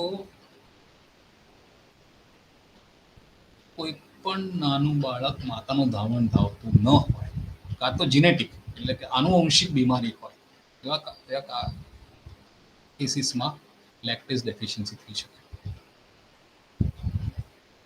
પણ લેક્ટોઝ એટલું જરૂરી છે કે તે કેલ્શિયમ અને ફોસ્ફરસ હાડકાં શોષણ માટે ઉપયોગી. જેમ વિટામિન ડી છે એમ લેક્ટોઝનો પણ રોલ છે. એટલે કે એકલું એક તત્વ કે ખાલી કેલ્શિયમ કે ખાલી વિટામિન ડી કે ખાલી લેક્ટોઝ મહત્વ નથી. બધા ત્રણેય સંકળાઈને કામ કરે અને શરીરનું બંધારણ થાય. આંતરડામાં સારા બેક્ટેરિયા જેને કહે છે પ્રોબાયોટિક, એના વધારો કરવા માટે પણ લેક્ટોઝ મહત્વ છે. લેક્ટોઝ એ બે શર્કરાનો જોડાણથી થાય છે, ગ્લુકોઝ અને ગેલેક્ટોઝ. ગેલેક્ટોઝ એ મગજ અને ચેતાતંત્રના વિકાસમાં છે. સામાન્ય કહીએ તો શર્કરા લેક્ટોઝ એસિડ મગજના વિકાસ માટે જરૂરી છે, પણ એમાં ખાસ કરીને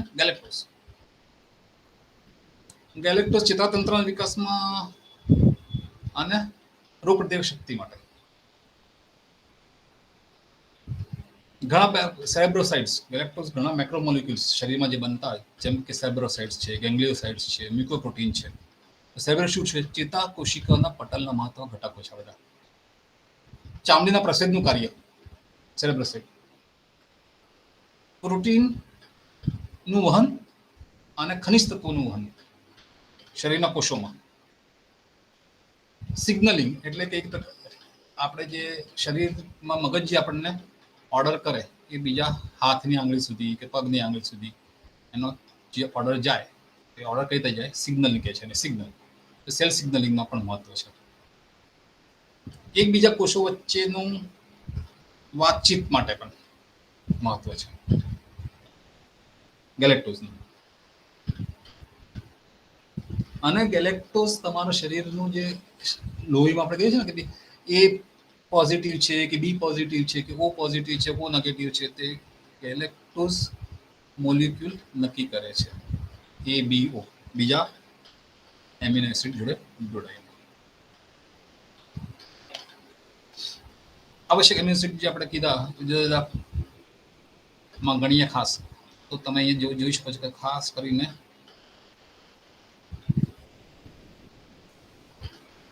અહીંયા દૂધમાં આવશ્યક એમિનો એસિડનું પ્રમાણ જુઓ, એની સામે સોય દૂધમાંથી કે અન્ય દૂધમાંથી, એટલે કે સોય મિલ્ક ગણો, આલમંડ મિલ્ક ગણો, કે અન્ય દૂધ અન્ય ધાન્યમાં ગણો કે ભાતમાંથી ગણો, જે આવશ્યક એમિનો એસિડ મળે છે એના કરતાં દૂધમાંથી વધારે અને એનાથી વધારે તમને મળે છે વે પ્રોટીનમાંથી.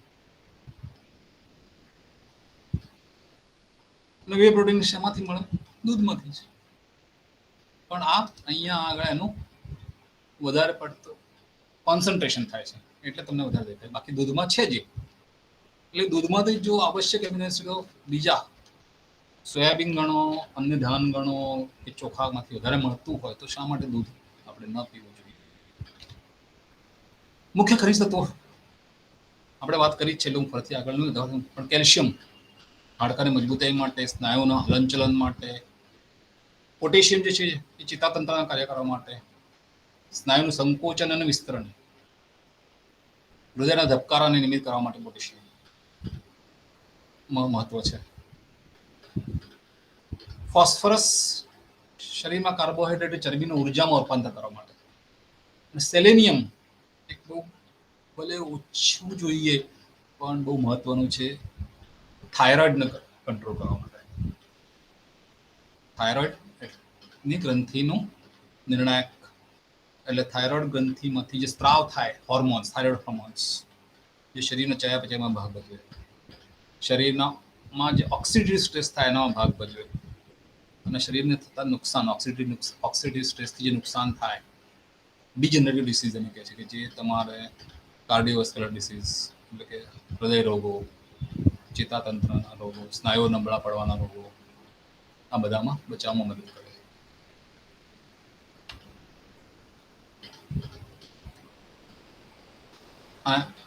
દૂધમાં મહત્વનું ખનિજ તત્વ કેલ્શિયમ, ફોસ્ફરસ આ બંને હાડકા માટે, દાંત માટે મજબૂત, પોટેશિયમ હૃદય માટે, સેલેનિયમ ચેતાતંત્ર માટે, અને સોડિયમ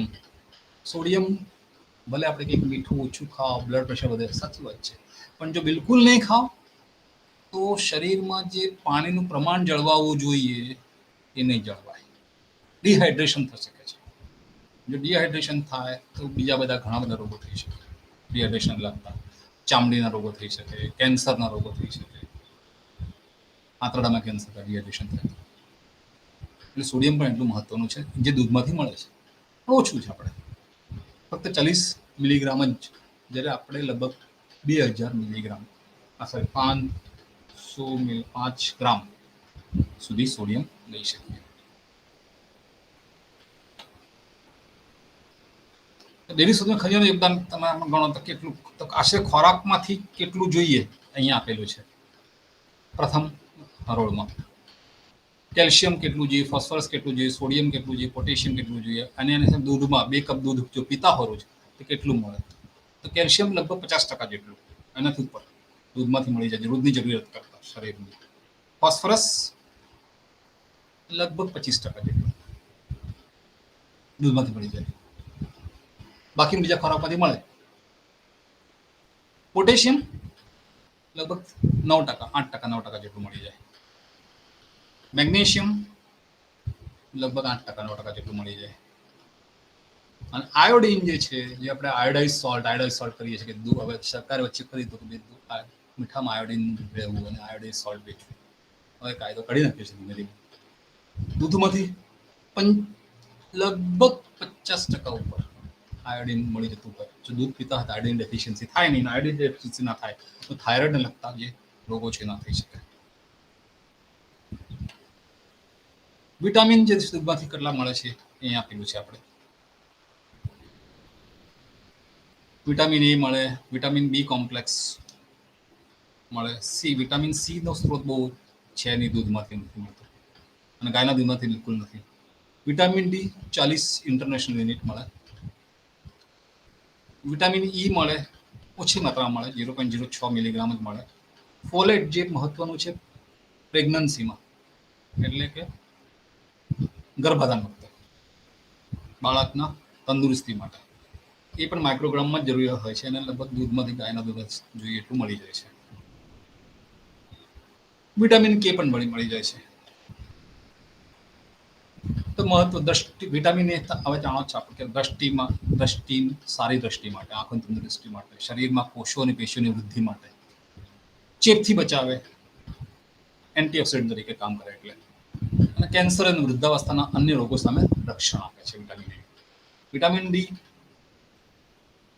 કેલ્શિયમ અને ફોસ્ફરસના હાડકામાં શોષણ, અને કેલ્શિયમ કેટલું લોહીમાં રહે છે, અને કેલ્શિયમ અને સોડિયમ જે છે એ લોહીમાં બેલેન્સમાં હોવું જોઈએ, જેથી કરીને લોહીમાં પાણીનું પ્રમાણ જળવાય. જો આ બેલેન્સ જે છે કેલ્શિયમ અને સોડિયમનું જો નહીં જળવાય તો બધા પ્રશ્નો એ કરી શકે ડિહાઇડ્રેશન. અને જો વધારે પડતું પાણી થઈ ગયું તો પણ બ્લડ પ્રેશરમાં પ્રશ્ન થાય. એટલે વિટામિન ડી નું એટલું જ મહત્વ છે કે જે કેલ્શિયમને લોહીમાં નિયંત્રિત કરે છે. વિટામિન ઈ એ ખરાબ કોલેસ્ટ્રોલનો ઓક્સિડેશન અટકાવે છે. જો ખરાબ કોલેસ્ટ્રોલનું ઓક્સિડેશન થાય તો જ એ શરીરમાં ગંઠાવાનો પ્રયત્ન કરે અને પ્રશ્નો કરે. એટલે ઓક્સિડેશન વિટામિન ઈ અટકાવે. અને આવશ્યક fatty acids, essential fatty acid જે છે અને વિટામિન એ એનું ઓક્સિડેશન થતા અટકાવે છે. જો ઓક્સિડેશન થશે વિટામિન એનું, તો જે વિટામિન એના જે ફંક્શન જે છે, ચેપથી બચાવે, કેન્સરથી બચાવે, વૃદ્ધાવસ્થાના જેવા રોગો વૃદ્ધા સાથે સંકળાયેલા એ રોગોથી બચાવે, એ બધું વિટામિન એ કાર્ય નહીં કરી શકે. એટલે વિટામિન એ અને વિટામિન ઈ બંને એકબીજાને પૂરક કાર્ય કરે. વિટામિન કે છે લોહીને ગંઠાઈ જવા મદદ કરે. આના અંગ્રેજીમાં લખ્યું છે 1000 માઇક્રોગ્રામ એની જરૂરિયાત છે રોજની જરૂરિયાત છે. 1000 microgram vitamin A. Vitamin D 200 IU, એમાં 40 IU તો મળી જાય તમને દૂધમાંથી જ. વિટામિન ઈ 1000 મિલીગ્રામ જોઈએ. વિટામિન કે 75 માઇક્રોગ્રામ જોઈએ. એટલે આટલા બધા સૂક્ષ્મ તત્વો જો છે આ, પણ એનું મહત્વ શરીરમાં બહુ છે. અને દૂધના 2 કપ તમે દૂધ પીતા હો 400 મીટર જેટલું, માંથી જરૂરી વિટામિન એ અને ડી જે શરીરને છે એ મળી જાય. આમ તો 200 યુનિટ જોઈએ, પણ જો 80 થી 100 યુનિટ મળતું હોય વિટામિન ડી, તો શરીરનું કાર્ય ચાલી શકે. વિટામિન બી કોમ્પ્લેક્સનું પણ શરીરના બધા કોષોમાં કાર્બોહાઈડ્રેટ, વિટામિન B1 નું કામ, કાર્બોહાઈડ્રેટનું ઉર્જા ઉત્પાદન. ટ્રિપ્ટોફેન એમિનો એસિડ નિયાસિનમાં બદલવામાં મદદ કરે, જે ચેતાતંત્રને કંટ્રોલ કરે, પાચન તંત્રને કંટ્રોલ કરે, ત્વચાને સ્વસ્થ રાખે. એટલે ટ્રિપ્ટોફેન અને રિબોફ્લેવિન એ બે એકબીજાને પૂરક કાર્ય કરે. વિટામિન B6 પાયરોડોક્સિન, એ ટ્રિપ્ટોફેન અને એમિનો એસિડ, નિયાસિન અને સેરોટોનિન જે આપણે આગળ જોયું, ઊંઘ લાવવા માટે, ચેતાતંત્રનું કંટ્રોલ, મૂડ કંટ્રોલ કરવા માટે કાર્ય કરે. શરીરમાં ઇન્સ્યુલિન, હિમોગ્લોબિન ઉત્પન્ન કરવા માટે કાર્ય કરે. ફોલિક એસિડ જેમણે વાત કરી એમ લાલ રક્ત કોશીઓમાં હિમોગ્લોબિન બનાવવા માટે વિટામિન બી જોડે કામ કરે છે ફોલિક એસિડ ઓર ફોલેટ. ગર્ભાવસ્થામાં બહુ મહત્વનું છે. એ એબોર્શન થતું હોય ઘણી વખત સ્ત્રીઓમાં, તો ફોલેટ ઓછું હોય તો થાય. એટલે ઘણી વાર ડોક્ટરો તમને ફોલિક એસિડની ટેબ્લેટો લખી આપતા હોય, પણ જો દૂધ પીતા હો તો આ બધા પ્રશ્નો આવવાના ચાન્સીસ ઓછા થઈ જાય.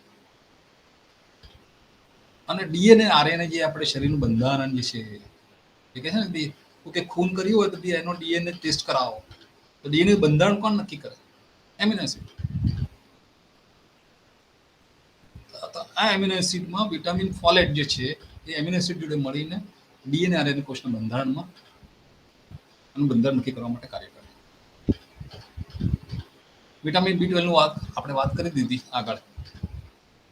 થાક આવે, જીભ થોથવાય, ત્વચામાં ચાઠા પડે, તો આ વિટામિન B12 પ્રાણીજન્ય આહારમાંથી જ મળે.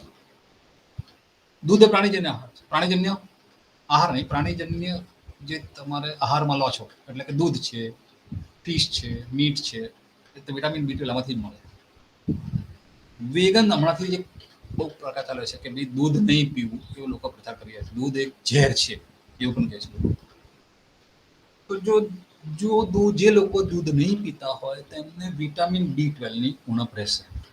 અને જે દૂધ નહીં પીતા હોય એ માછલી છે, માંસ, મચ્છી છે, નહીં છે, તો વિટામિન B12 ની ઉણપ થાય. વિટામિન B12 ની ઉણપ થાય તો શું થાય? એનેમિક થાય માણસ, શરીરમાં થાક લાગે, એના રિફ્લેક્સિસ એક્શન ઓછા થઈ જાય. બાયોટીન જે છે 30 માઇક્રોગ્રામ જોઈએ, અને વિટામિન B5 પેન્ટોથેનિક એસિડ 5 મિલીગ્રામ જોઈએ, જે કોષોમાં ઉર્જા ઉત્પન્ન કરવામાં અને ખોરાકમાંથી પ્રોટીન, ચરબી અને કાર્બોહાઈડ્રેટ ચયાપચય કરવામાં મદદ કરે છે. આ વિટામિન B7 અને વિટામિન B5 બી કોમ્પ્લેક્સ. અને કોલિન જે છે એ ચરબીના પરિવહન અને કોષપટલ, શરીરમાં કોષો છે એનું કોષપટલ, જે કોષપટલમાંથી અંદરના કોષોનું જે બંધારણ છે બહાર ના આવે, બહારથી પાણી, જરૂરી ઉર્જા જે અંદર જઈ શકે, ફેટ અંદર જઈ શકે શરીર કોષોમાં, એના માટે જરૂરી છે કોલિન, જે ન્યુરોટ્રાન્સમીટર છે. દૂધના વિટામિન જનરલ કહી દીધું આગળ આપણે બધું. ઉર્જા સ્તરનું નિયમન છે, સારો પાચનમાં, સ્વસ્થ ભૂખમાં, ચેતાતંત્રના યોગ્ય કાર્યમાં, હોર્મોન્સ અને કોલેસ્ટ્રોલ ઉત્પાદનમાં. અને ડેરી સ્ત્રોતોમાંથી વિટામિન કેટલા મળે યોગદાન? તો દૂધના 2 કપમાંથી લગભગ 130 માઇક્રોગ્રામ વિટામિન એ તો મળી જાય. વિટામિન B1 ઓછું મળે, B6 પણ ઓછું મળે, જેટલું ખોરાકમાં જોઈએ એના પ્રમાણમાં, અને ફોલેટ પણ ઓછું મળે. બાકી બધા સ્ત્રોતોમાંથી વિટામિન તમારે ઘણું ખરું, એટલે આશરે આમ ગણો તો લગભગ 20% માંડીને 40% સુધી જુદા જુદા વિટામિન દૂધમાંથી મળી જાય, B1, B6 અને ફોલેટ કરતા. આમ ગણો તો એનું બાકી તમારે બીજા ખોરાકમાંથી મળી જાય. એટલે બાકી બધા વિટામિનો તો દૂધમાંથી મળે જ છે, જે શરીરના ગઠન માટે, બંધારણ માટે બહુ ઉપયોગી છે. અને એક સર્વે કર્યો છે હમણાં જ રિસન્ટ 2021નો સંશોધન હતું. એમાં એમણે કીધું છે કે dairy milk contain more energy, saturated fat, carbohydrates, protein, vitamin B2, B12 and iodine. આ ડેરીના દૂધમાં વધારે મળે છે, જે શરીરના બંધારણમાં, શરીરના ગઠન માટે બહુ જરૂરી છે. શું નથી મળતું? તો ફાઈબર. ફાઈબર આપણે બીજા ખોરાકમાંથી લઈ શકીએ. જ્યારે વેગનની વાત કરી જાય, એમાં બહુ પ્રચાર થાય છે કે ભાઈ સોય દૂધ પીઓ, ગાયનું દૂધ નહીં પીવાનું, ભેંસનું દૂધ નહીં પીવાનું. તો એ લોકોને શું થશે? વિટામિન B12 ખાસ કરીને, આયોડિન જે થાઇરોઇડને કંટ્રોલ કરે છે, એ બધું નહીં મળે.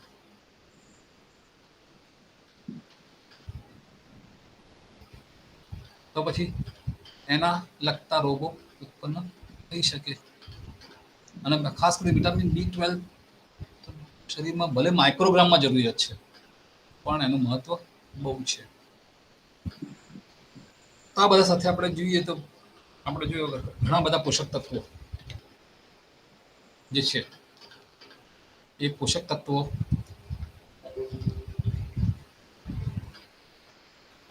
આપણે જોયા કે જે શરીરમાં બહુ ઉપયોગી છે.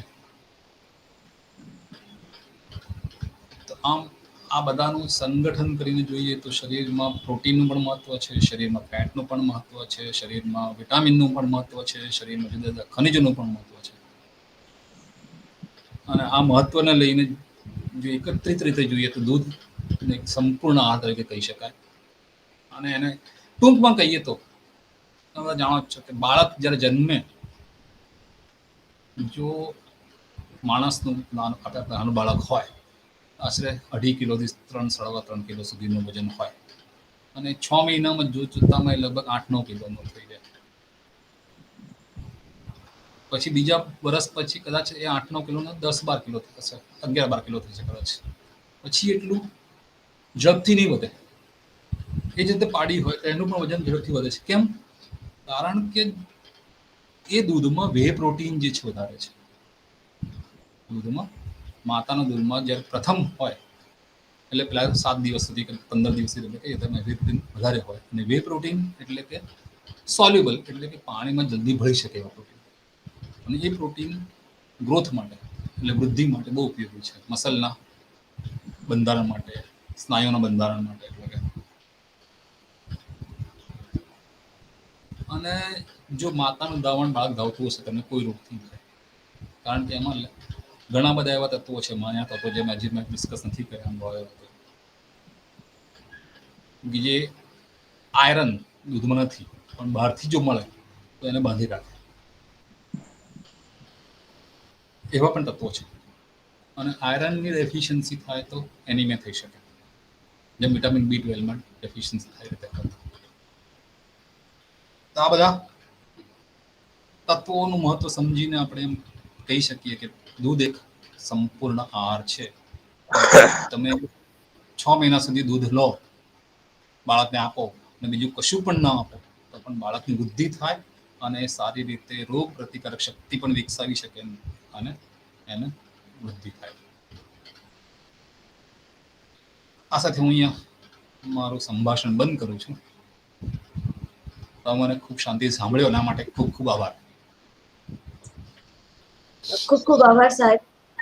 ગોખલે સાહેબે દૂધના બંધારણ, દૂધના મહત્વના ઘટકો અને એ ઘટકોની શરીરમાં કેટલી આવશ્યકતા છે અને ઘટકોની જો ઉણપ થાય તો શરીરમાં કેવી અસરો થાય છે એ વિષય પર ખૂબ જ ઝીણવટપૂર્વક સમજ આપી છે. આપણી સાથે જોડાયેલા શ્રોતાઓને વિનંતી કરીશ કે એમને જો કોઈ પ્રશ્ન હોય તો રજૂ કરો તો એમના પ્રશ્નોનું નિરાકરણ આવી શકે.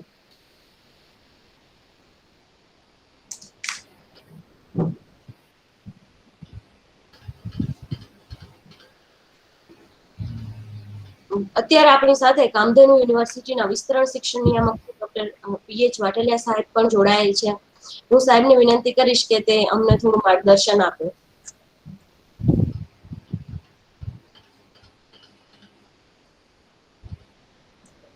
સર માઇક બંધ છે આપણું. હવે સંભળાય છે. યસ. કામધેનુ યુનિવર્સિટીના સહ વિસ્તરણ શિક્ષણ નિયામક ડૉક્ટર જે.એસ. પટેલ, આજના વક્તા ડૉક્ટર અજય ગોખલેજી, કાર્યક્રમ સંચાલક ડૉક્ટર શ્રદ્ધાબેન, આપણી સૌની સાથે જોડાયેલા પશુપાલક મિત્રો, ભાઈઓ અને બહેનો, આજનો વિષય ખૂબ ધીમે ધીમે ધીમે દરેક મુદ્દાની છણાવટ કરીને દૂધના કયા ઘટક તત્વો છે, જેમ બેને જણાવ્યું, દૂધની અંદર શું શું રહેલું છે, વિટામિન, મિનરલ, એમિનો એસિડ, પ્રોટીનના અલગ અલગ પ્રકારો અને માઇક્રો મિનરલ્સ અને મિનરલ્સ, આ બધું શું છે અને એ કેટલા પ્રમાણમાં છે, કયા દૂધમાં કેટલા પ્રમાણમાં છે, એના વિશે વિસ્તૃત માહિતી આપી ડૉક્ટર અજયભાઈએ. આ ઉપરાંત એની ખામી આપણા શરીરમાં સર્જાય તો આપણને કયા કયા રોગો થવાની શક્યતા છે, અથવા તો કઈ ઉણપથી કઈ તકલીફો થવાની શક્યતા છે, એના વિશે પણ થોડું ઘણું જણાય. મને લાગે છે કે દરેક દૂધની અંદર કયા ઘટકનું પ્રમાણ કેટલું છે, કેટલા યુનિટ છે, એ બધાને યાદ રહેવાનું નથી. પરંતુ કઈ વસ્તુ એમાં ઉપલબ્ધ છે એ આપણે મહત્ત્વ જાણીએ તો આપણને સમજાય. અને છેલ્લે વાક્ય કહ્યું કે દૂધ સંપૂર્ણ આહાર છે, એટલે એ પોષક તત્વોથી ભરપૂર આહાર છે, એમાં ના નથી. બાળકનો જન્મ થાય તો લગભગ 6 મહિનાથી 1 વર્ષ સુધી બાળક માતાના દૂધ પર નભે છે.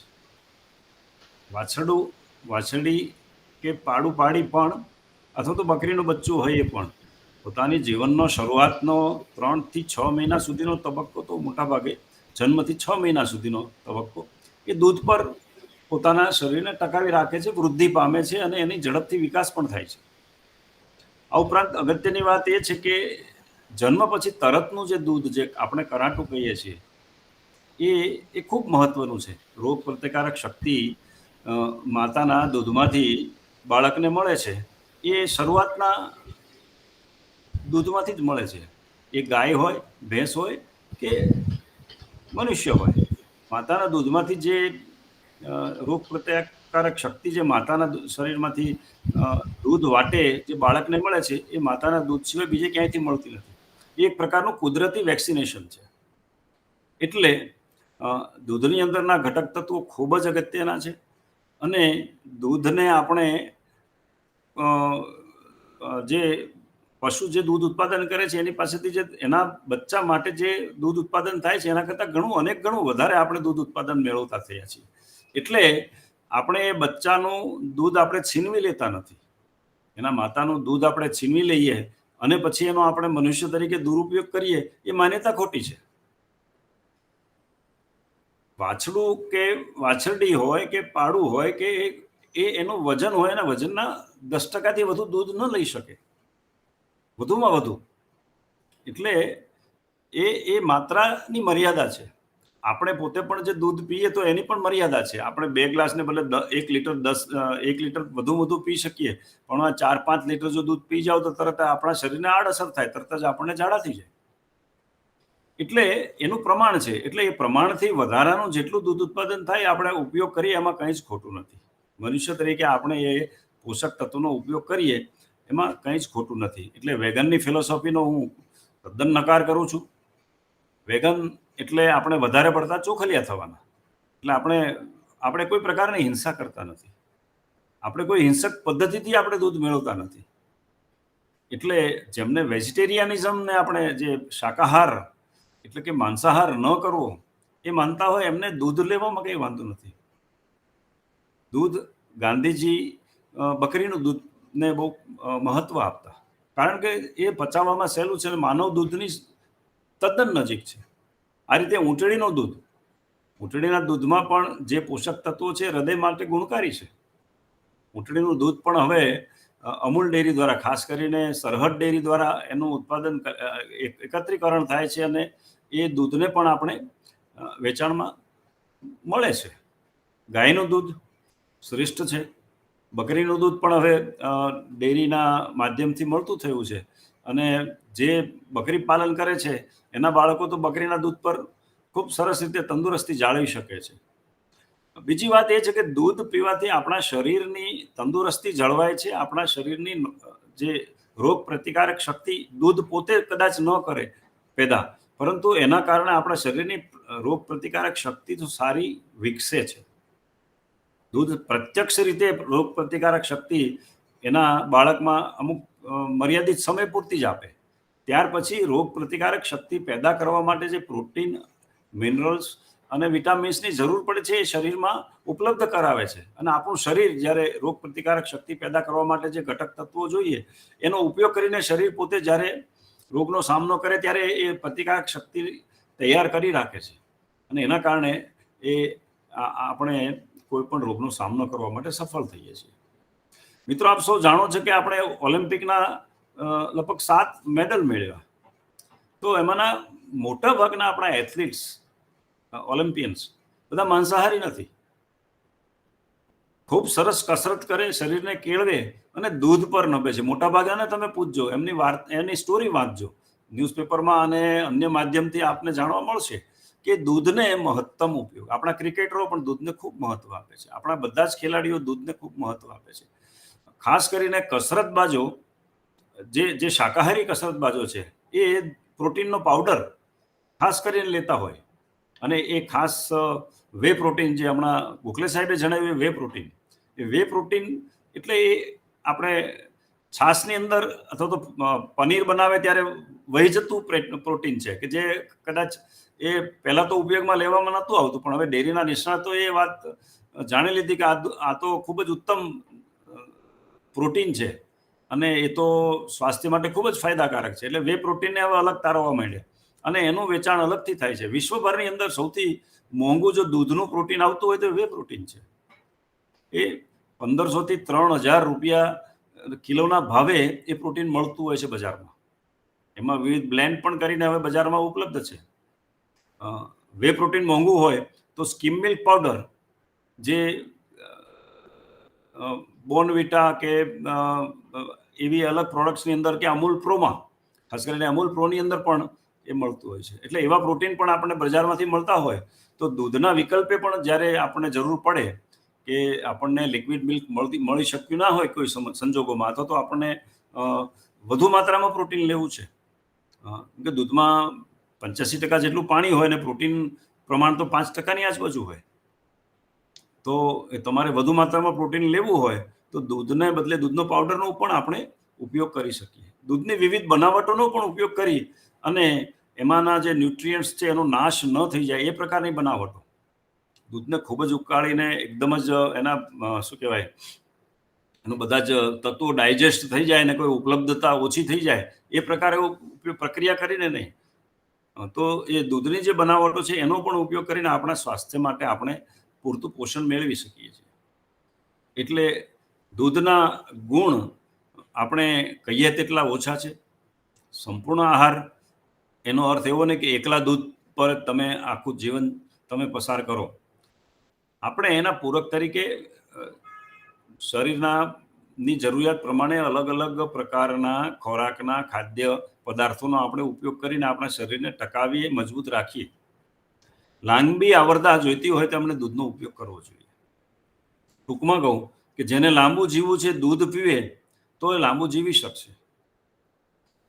દૂધના ઉત્પાદનોનો જેને ડોક્ટરોએ નિષેધ કર્યો હોય ખાસ કારણસર, એમણે એનો ઉપયોગ ટાળવો એની ના નથી. ઘણાને લેક્ટોઝ ઇન્ટોલરન્સ હોય, દૂધની જે અંદરની શર્કરા હોય એ એનું શરીર એનો પ્રતિકાર કરે અને ઉલટી થઈ જાય. તો એમને આપણે એવું નથી કહેતા કે તમે દૂધ પીવો ને પીવો. એ જે કંઈ અલગ રીતે તમારે દૂધની પેદાશનો ઉપયોગ થઈ શકતો હોય, દૂધને બદલે જો દહીં પણ તમે પચાવી શકતા હો તો દહીંને બદલે તમે બીજી કોઈ પ્રોડક્ટ જે પ્રોબાયોટિક્સ નાખેલી હોય અને એ પ્રોડક્ટ તમે તમારા શરીરને એ સ્વીકારતું હોય તો એ રીતે પણ દૂધના ઉત્પાદનોનો આપણે ઉપયોગ કરી શકીએ. વૈદક ઉપયોગ માટે તમે જે ઊંટડીનું દૂધ છે અથવા તો બકરીનું દૂધ છે, બીમાર માણસ માટે તમે જે રીતે ભલામણ કરવામાં આવે છે એ રીતે આપણે ઉપયોગ કરીએ તેમાં કંઈ ખોટું નથી. એ આપણા ફાયદામાં જ છે. મોંઘા ભાવની દવાઓ 5 ગ્રામ કે 10 ગ્રામની ટીકડી એ તમે 15-20 રૂપિયા કે ક્યારેક 100 રૂપિયાની અંદર લાવતા હો, એ ખાવી એના કરતાં વિટામિનની ગોળીઓ લાવીને ખાવી એના કરતાં દૂધ લેવું તો તમને સીધું જ ઉપલબ્ધ માત્રામાં ઉપલબ્ધ ગુણ ધરાવતા વિટામિન અને પ્રોટીન અને મિનરલ્સ અને અન્ય પોષક તત્વો તમને સીધા દૂધમાંથી મળી જાય, જે તમારું શરીર તરત જ એને એબ્સોર્બ કરી લે, તરત જ એને સ્વીકારી લે અને તમારા શરીરમાં રક્તમાં ભળીને તમારા શરીરની અંદર તરત ઉપયોગમાં લેવાય. એટલે ખૂબ ઝડપથી શરીરની અંદર જે કંઈ પોષક તત્વો તમે લો છો એ તરત જ શરીરને ઉપલબ્ધ થઈ જાય છે, ત્વરિત મળે છે. એના માટે બહુ લાંબી પ્રક્રિયા શરીરને પણ કરવી પડતી નથી.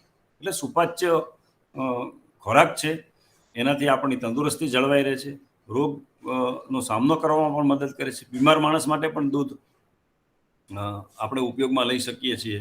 કંઈ ના પચતું હોય ને દૂધ પર પણ માણસ બીમારીનો સામનો કરી શકે છે. ખાસ કરીને કેલ્શિયમ ખૂબ અગત્યનું છે. કેલ્શિયમ આપણે જે આપણું શરીરના અંદર આપણા હાડકાના બંધારણ અને દાંતના બંધારણમાં ખૂબ અગત્યનું છે. એ જો બીજા કોઈ માધ્યમથી આપણે કેલ્શિયમ લઈએ તો એ જ એટલું બધું ઉપલબ્ધ નથી રહેતું. એ ટેબ્લેટથી લઈએ, કેલ્શિયમની ટેબ્લેટ આપણને મળે છે, પણ એના કરતાં વિટામિન ડી સાથેનું એ આપણે લઈએ તો ચોક્કસ ફાયદો કરે છે. પણ જો આપણે કુદરતી રીતે જ જો કેલ્શિયમ લેવું હોય તો એ દૂધમાંથી આપણને ઉપલબ્ધ થાય. અને ખાસ કરીને જો આપણે ચરબી તારવેલું દૂધ લઈએ તો એમાં કેલ્શિયમ આપણે ઘટી જશે. એટલે આખું દૂધ એને આપણે ગરમ કરી અને લઈએ તો દૂધના બધા જ ઘટક તત્વો આપણા ફાયદામાં આપણને લાભ આપી શકે. જેમને હૃદયરોગની તકલીફ હોય અથવા તો બીજી કોઈ મુશ્કેલી હોય, ડૉક્ટરે સલાહ આપી હોય કે આ તમારે કોલેસ્ટ્રોલ લેવલ ઘટાડવા માટે દૂધની અમુક બનાવટો અથવા તો ઓછી ફેટનું દૂધ વાપરવું, તો એમને આપણે એવું નથી કહેતા કે તમે પણ દૂધ પીવો ને પીવો. જે ડૉક્ટરી સલાહ હોય તો એ મુજબ તમે એને અનુસરો, પરંતુ દૂધને હંમેશા મહત્ત્વ આપો, દૂધની બનાવટોને મહત્ત્વ આપો. દૂધ આપણે ક્યારેય ઇમ્પોર્ટ નથી કરવું પડ્યું. મિત્રો, આપણે પહેલાં એક સમય હતો કે અનાજ પણ વિદેશમાંથી આયાત કરતા. એના માટે રેશનની દુકાનો પર લાઈનો લાગતી અને દૂધ અને દૂધનો પાવડર પણ આપણે વિદેશથી, બટર ઓઇલ પણ વિદેશથી આયાત કરતા. 80ના દાયકા પછી આપણે શ્વેત ક્રાંતિ થઈ. જેવું ગ્રીન રિવોલ્યુશન થયું, હરિત ક્રાંતિ થઈ, એ જ રીતે શ્વેત ક્રાંતિ થઈ અને દૂધ બાબતમાં આપણે આત્મનિર્ભર થઈ ગયા છીએ. આપણે હવે દૂધ આપણી જરૂરિયાત છે એના કરતાં વધુ દૂધ ઉત્પાદન કરીએ છીએ અને આપણે નિકાસ પણ કરીએ છીએ. આપણી પાસે ઘણી વખત ડેરીઓમાં દૂધના પાવડરનો ભરાવો પણ થાય છે. એ બતાવે છે કે આપણે પૂરતી માત્રામાં દૂધ અને દૂધની બનાવટો પેદા કરીએ છીએ. આપણે આત્મનિર્ભર છીએ, વિદેશમાં પણ એની પેદાશો આપણે મોકલી શકીએ તેમ છીએ. એટલે આપણે વિદેશી હુંડિયામણ પર આપણે નિર્ભર નથી. પેટ્રોલ મોંઘું થાય પણ દૂધ મોંઘું નથી થતું. 1 રૂપિયો ક્યારેક વધી જાય છે તો આપણે સૌને મનમાં એમ થાય છે કે દૂધનો ભાવ 1 રૂપિયો વધી ગયો, પણ એ 6 મહિને, વર્ષે, 2 વર્ષે વધે છે. રોજે એના ભાવ વધતા નથી. જ્યારે તેલની પેદાશો, પેટ્રો પેદાશો છે, એ વૈશ્વિક ધોરણે એના ભાવ નક્કી થતા હોય અને એ આપણને ઘણું બધું મોંઘું પડે છે. આપણું ઘણું બધું ઊંડિયામણ પણ ખેંચી જાય છે. જ્યારે દૂધ આપણા દેશને ઊંડિયામણ લાવી આપે છે, આપણું ઊંડિયામણને બહાર જતું અટકાવે છે.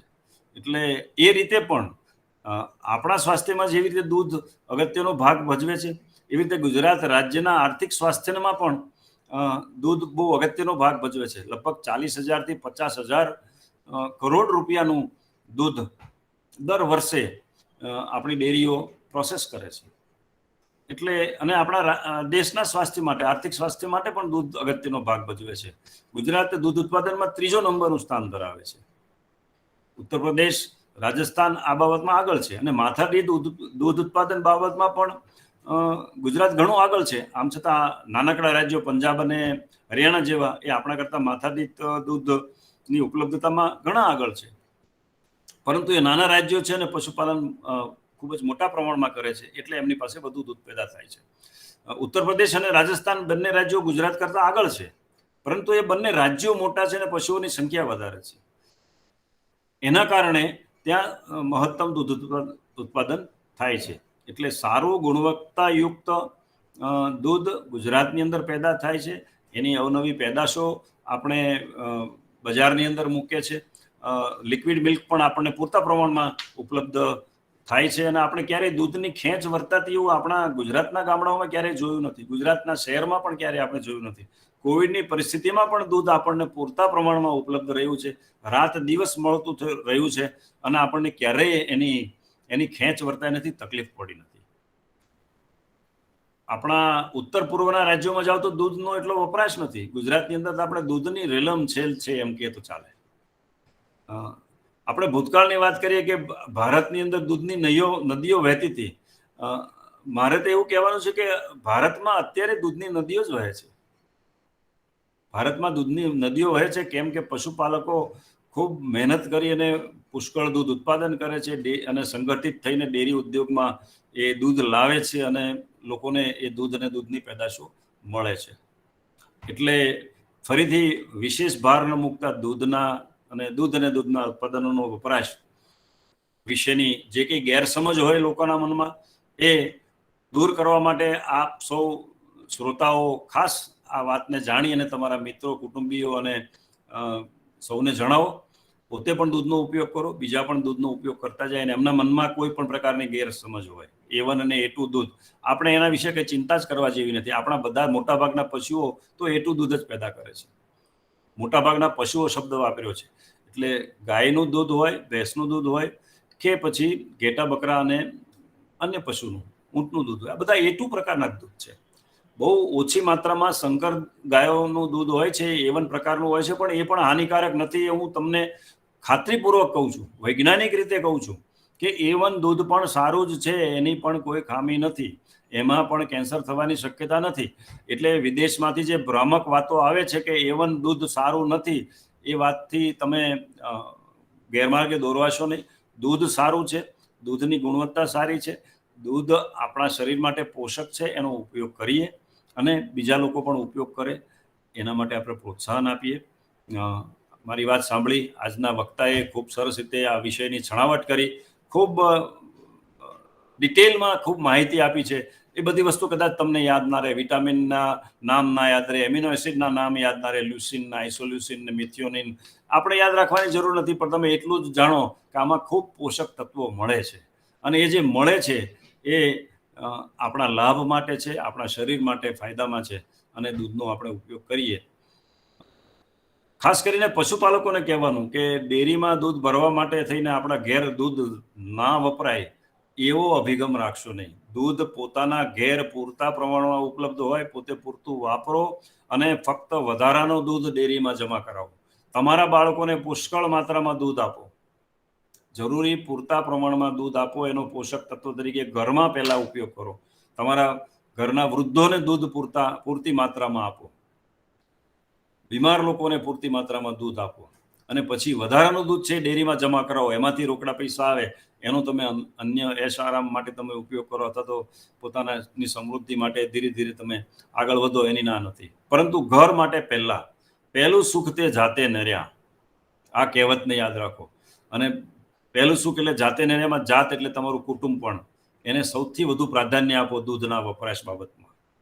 વધારાનું દૂધ છે તમે ડેરીમાં જમા કરાવો અને એની આવકથી તમે તમારા કુટુંબના ગુજરાનમાં ચલાવવામાં તમે મદદ લો. તો આજનું આ પ્રવચન બધાને મને લાગે છે ખૂબ ફાયદાકારક રહ્યું હશે અને જે લોકો ફેસબુક અને યુટ્યુબના માધ્યમથી પણ આ નિહાળશે એમને પણ આ ફાયદાકારક રહેશે જ, એની મને પૂરી શ્રદ્ધા છે. આ તબક્કે આપ સૌનો આભાર માની વિરમું છું. જય જય ગરવી ગુજરાત, ભારત માતા કી જય. ખૂબ ખૂબ આભાર સાહેબ. સાહેબે દૂધના મહત્વ વિશે તો વાત કરી, પરંતુ લિક્વિડ મિલ્કના જે અન્ય વિકલ્પ તરીકે દૂધની અન્ય બનાવટો છે એ બનાવટોથી થતા ફાયદાઓ વિશે પણ ખૂબ જ સરળ ભાષામાં ખૂબ જ સરસ માર્ગદર્શન આપ્યું. આભાર સાહેબ. આ સાથે આપણી સાથે જોડાયેલ નિષ્ણાંત વક્તા ડોક્ટર અજય ગોખલેનો પણ ખૂબ ખૂબ આભાર. સાહેબે એમના વિષય પર ખૂબ જ સરસ અને ખૂબ જ સરળ ભાષામાં છણાવટ કરી છે. ફરી એકવાર સાહેબ આપનો ખૂબ ખૂબ આભાર. આપણી સાથે જોડાયેલ સહ વિસ્તરણ શિક્ષણ નિયામક ડોક્ટર જયેશ પટેલ સાહેબ, આ સાથે આપણી સાથે જોડાયેલ ડાયરેક્ટર આઈટીની ટીમ અને અન્ય પશુપાલકો જે આપણી સાથે જોડાયેલા છે એમનો પણ આ તકે હું ખૂબ આભાર માનું છું. હવે ફરી આપણે આવતા મંગળવારે ફરી એક નવા વિષય સાથે મળીશું. આવતા મંગળવારનો આપણો વિષય હશે દૂધનું સંગ્રહ, દૂધનું પરિવહન અને આયોજન. તો આપણે ફરી આવતા મંગળવારે આ જ લિંક પરથી બપોરે 3 વાગે મળીશું. તો મળીએ આવતા મંગળવારે. ધન્યવાદ.